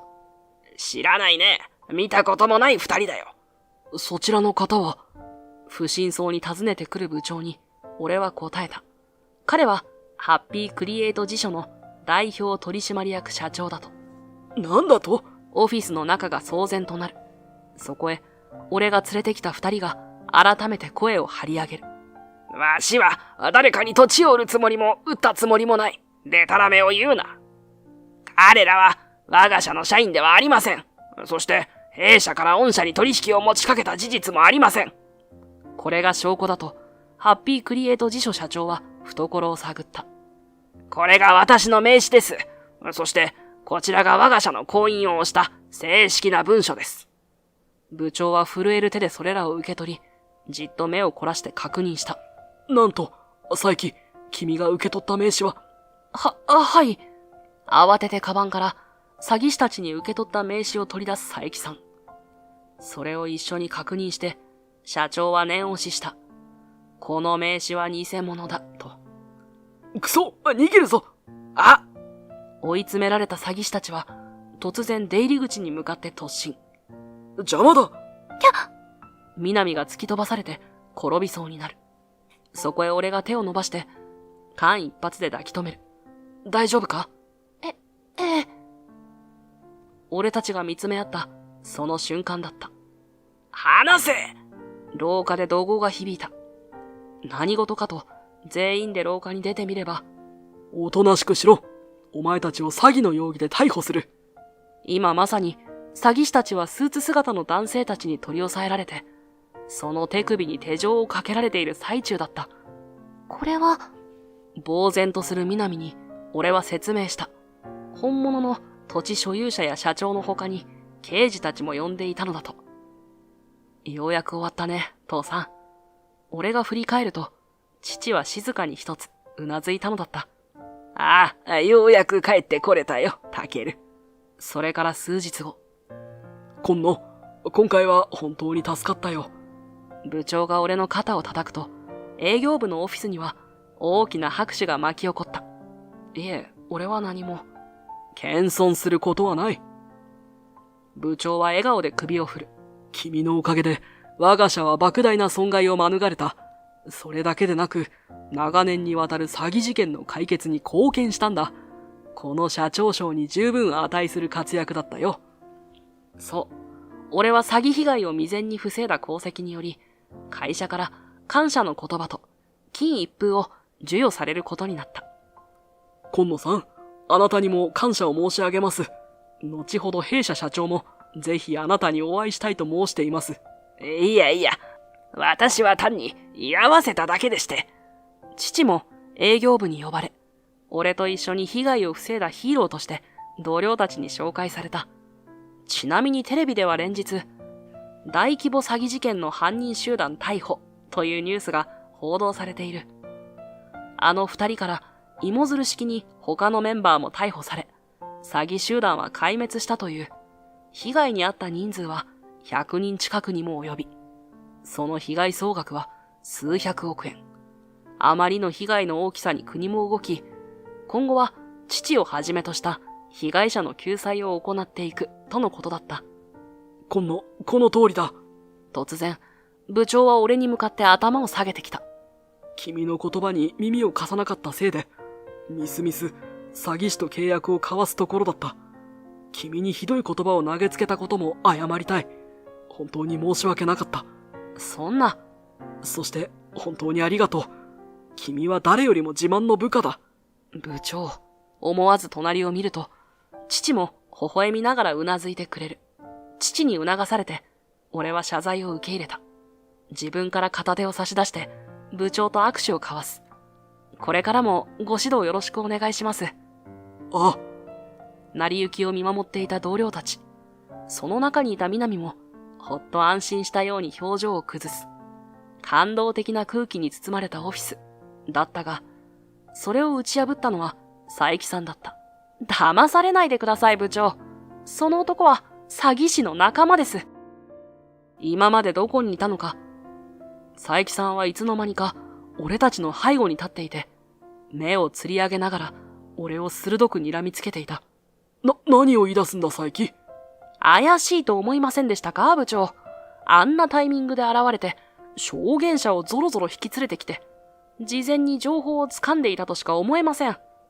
例えば、もともと詐欺集団の一味だったりして。ざわっと同僚たちがどよめく。オフィスの空気が一気に緊張する。それを制するように、部長は厳しい声で一喝した。佐伯。何を言っているんだ君は。今野は我々を救ってくれた恩人だぞ。感謝こそすれ。そんな疑いをかける奴があるか。ですが、部長の勢いにたじろぎながら、佐伯さんはまだ諦めきれない様子。すると、部長の声は地を這うように低くなった。佐伯、今野に謝罪するんだ。彼は君の、いや、この会社で働く全員の恩人だ。あの場でサインをしていれば、会社が倒産していたかもしれない。それだけの被害を出すところだったんだぞ。佐伯さんは言葉に詰まり、それでも俺に謝罪するのは嫌だというようにうつむく。そこで俺は口を開いた。いいえ、部長。今回の問題を解決できたのは、すべて父のおかげです。俺は何もしていません。いや、しかし。すると、父が一歩前に出る。佐伯くん。優しく穏やかな声色で、佐伯さんに呼びかける父。君も被害者の一人だ。詐欺師たちに騙されて、とても悔しいだろ。かつての私と同じように。弾かれたように、佐伯さんが顔を上げる。その悔しさを、現実を、まずは受け入れるんだ。とても悔しいけれど、決して恥ずかしいことではないよ。なぜなら、人は誰でも過ちを犯す生き物だから。その言葉で、佐伯さんの目には、みるみるうちに涙が浮かんだ。でも、僕はもう終わりだ。こんな失敗をしたら、もう出世できない。彼女にも失望されて。仕事を成功させて叶えたい目標があったのか。きっと頭のいい君は、どこかで妙だと思ったんじゃないか。それでも目標があったから、後戻りできなかった。そうじゃないか、佐伯くん。どうしてそれを？とうとう、佐伯さんの目から涙が溢れた。父は、彼の問いに答えることなく、さらに柔らかい声で続けた。大切なのは失敗を認めること。そして、時間がかかってもいいから立ち直ることだよ。君にはまだやり直せるチャンスがある。そうでしょ、部長さん。もちろんです。部長が大きくうなずくと、佐伯さんは、本当ですかと、涙でぐしゃぐしゃの顔を部長に向けた。そして、じっと父を見つめる。今野さん。私もこれからだ。また一からやり直すよ。君と一緒に。はい。涙を拭いて、小さくうなずく。そして、ありがとうございます、今野さん。ペコリと佐伯さんは父に頭を下げたのだった。それから、部長にまっすぐ向き直った。部長、僕を処分してください。今回の責任を取らないと。咳払いをしながら部長も答える。案件の担当者として何の処分もなしとはいかないだろう。覚悟はしておいてほしいと。責任はすべて僕にあります。南さんは僕の指示に従っていただけなので何も悪くありません。お願いします。彼女を責めないでください。佐伯さん。呆然とつぶやく南の声が聞こえた。その時、待ってください。俺は二人の間に割って入った。父が言った通り、佐伯さんも被害者です。彼を罰するのはおかしいと思います。今野、いや、しかし。実際の損害は1円も出ていません。それに、これほど大量の被害者を出した詐欺集団です。佐伯さんが正体を見破れなかったとして、誰が彼を責められますか？部長さえも疑っていなかったのに。それは確かに。今野。あっけに取られたような顔で、佐伯さんが俺を見つめる。どうしてお前がかばうんだ？そう言いたげな顔に、俺は答えた。たまたま、父の書斎に残されていた資料から、詐欺の可能性に気づけただけで、騙されていたかもしれないのは、俺だって同じなので。ああ。しばらくの間、佐伯さんは目を丸くして俺を見ていた。そして、ふっと苦笑いを浮かべた。お前なら、今野なら、きっと、最初から騙されなかったよ。完全に負けたよ。そう言いながら、佐伯さんは頭を下げて、悪かった。それと、ありがとう。俺にしか聞こえないくらいの声で、ポツポツと続けたのだった。その後、彼は正式に処分を受けた。会社に大損害を与えかけたせいではなく、南へ仕事を口実につきまとっていた件に対して、佐伯さん自身が会社に訴え、処分を求めたのだ。今後の昇進は見込めなくなる可能性がありながら。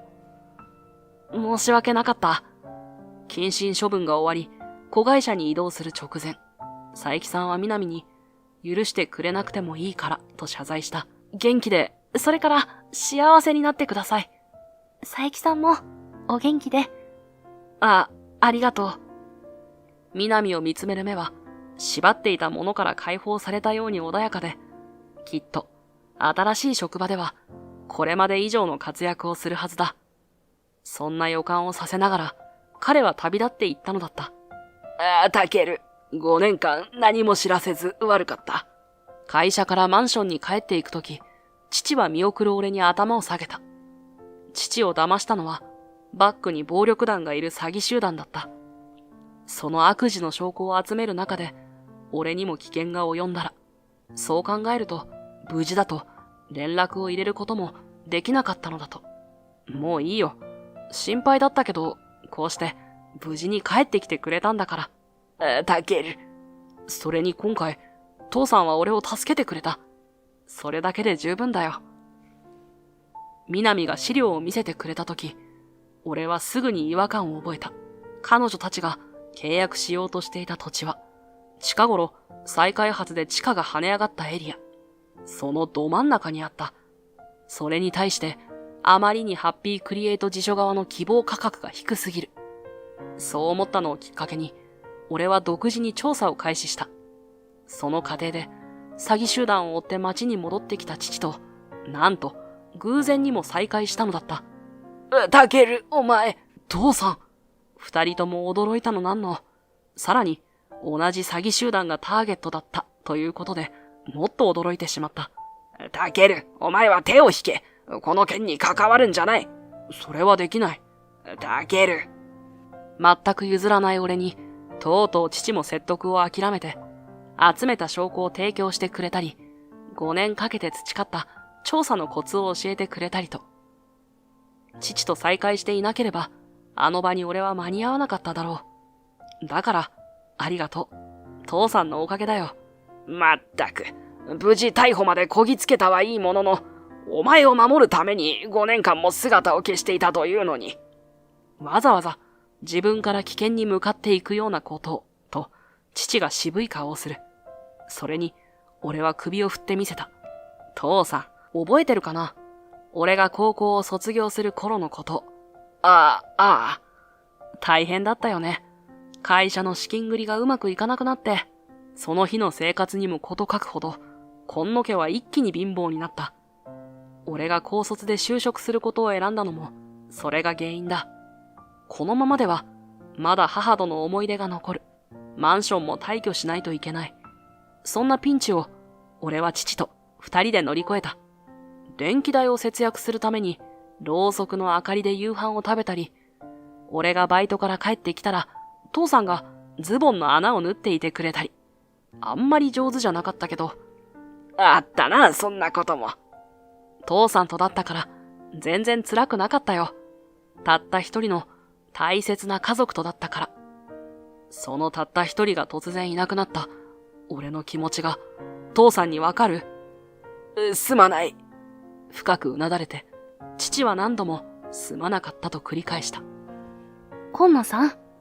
咎めるように、南はそっと俺の腕に触れた。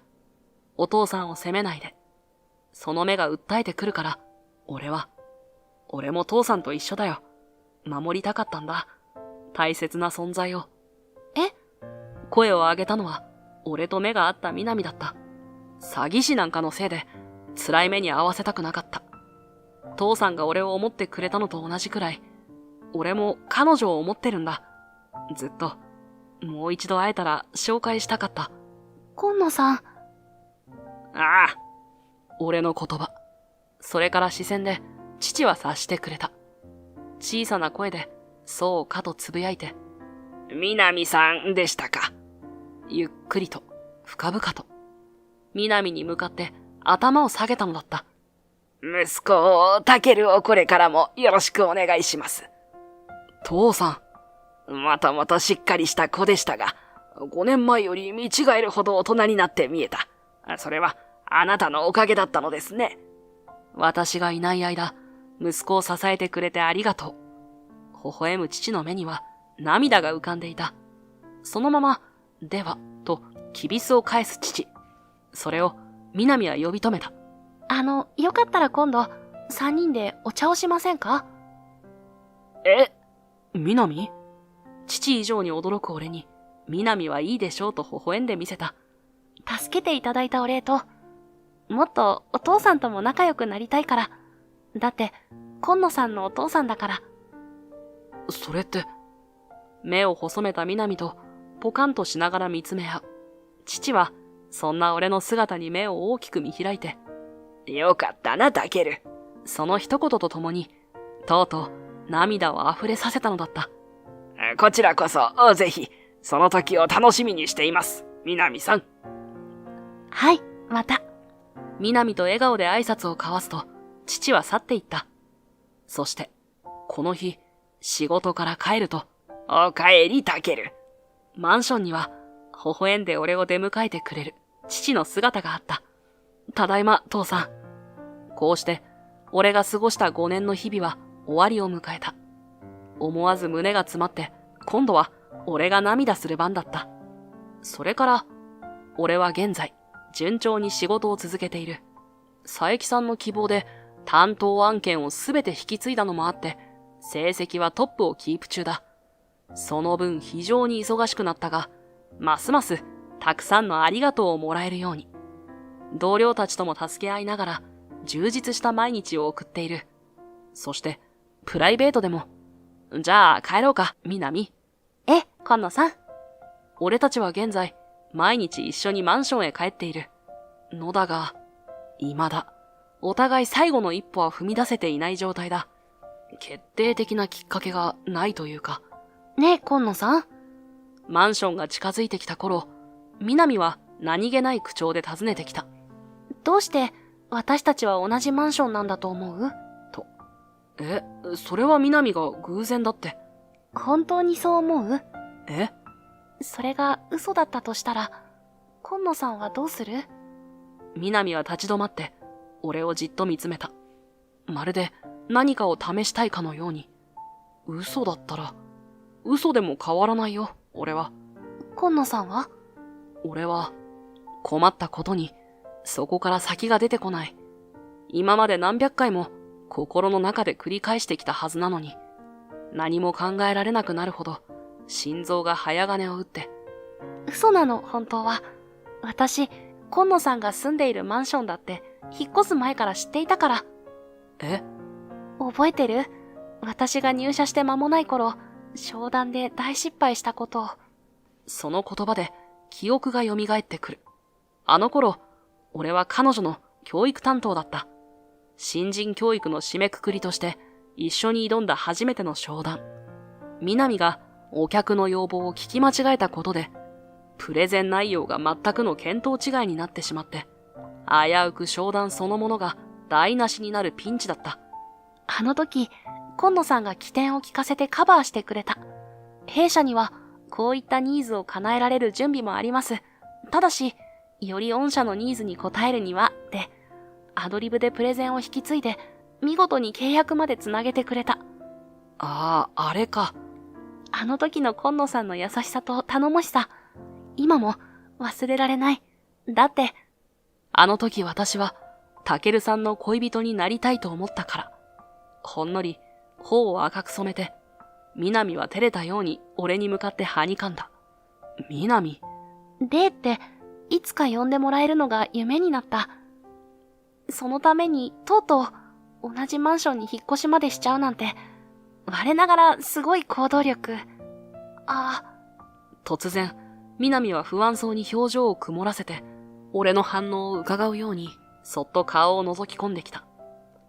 ストーカーみたいで気持ち悪いと思った？いや、俺が言葉を失ったのは、そのせいではなくて、あの頃といえば、父の行方がわからず、絶望の中にいた。たった一人の家族が消えてしまって、まるで世界に一人ぼっちにされたような、そんな時、本当はすぐ近くに自分を思ってくれる人がいた。そのことがあまりにも嬉しかったから、レイ、その瞬間、レイは、その場で小さく飛び上がるほど驚いた。今、聞き間違い？いや、帰ろうか、レイ。俺が片手を差し出すと、レイは口元を手で覆った。いいの？本当に私で。もちろん、俺はレイが好きだ。これからもずっと一緒にいてほしい。レイさえ良ければ。もちろん。一瞬だけ顔をくしゃっとさせて、ゆっくりと満面の笑みを浮かべる。それからレイは、俺の手に自分の片手をそっと重ねた。帰りましょう、タケルさん。あ、帰ろう、レイ。俺たちは手を取り合って、再び歩き始めた。ゆっくりと、笑顔で言葉を交わし合いながら。こんな風に、これから二人で一歩ずつ進んでいこう。もし悩んだら立ち止まって、二人で力を合わせて乗り越えよう。タケルさん、見て。あ、本当だ。今夜はひときわ綺麗に出ている月を並んで眺めながら。二人で幸せになろう。その思いを伝えるように、俺は握った手にそっと力を込めたのだった。人生は予想外な出来事の連続だ。時には予想外な嬉しい出来事もあるけれど、どうして自分が、と、人生そのものに絶望してしまうような出来事だって起きる。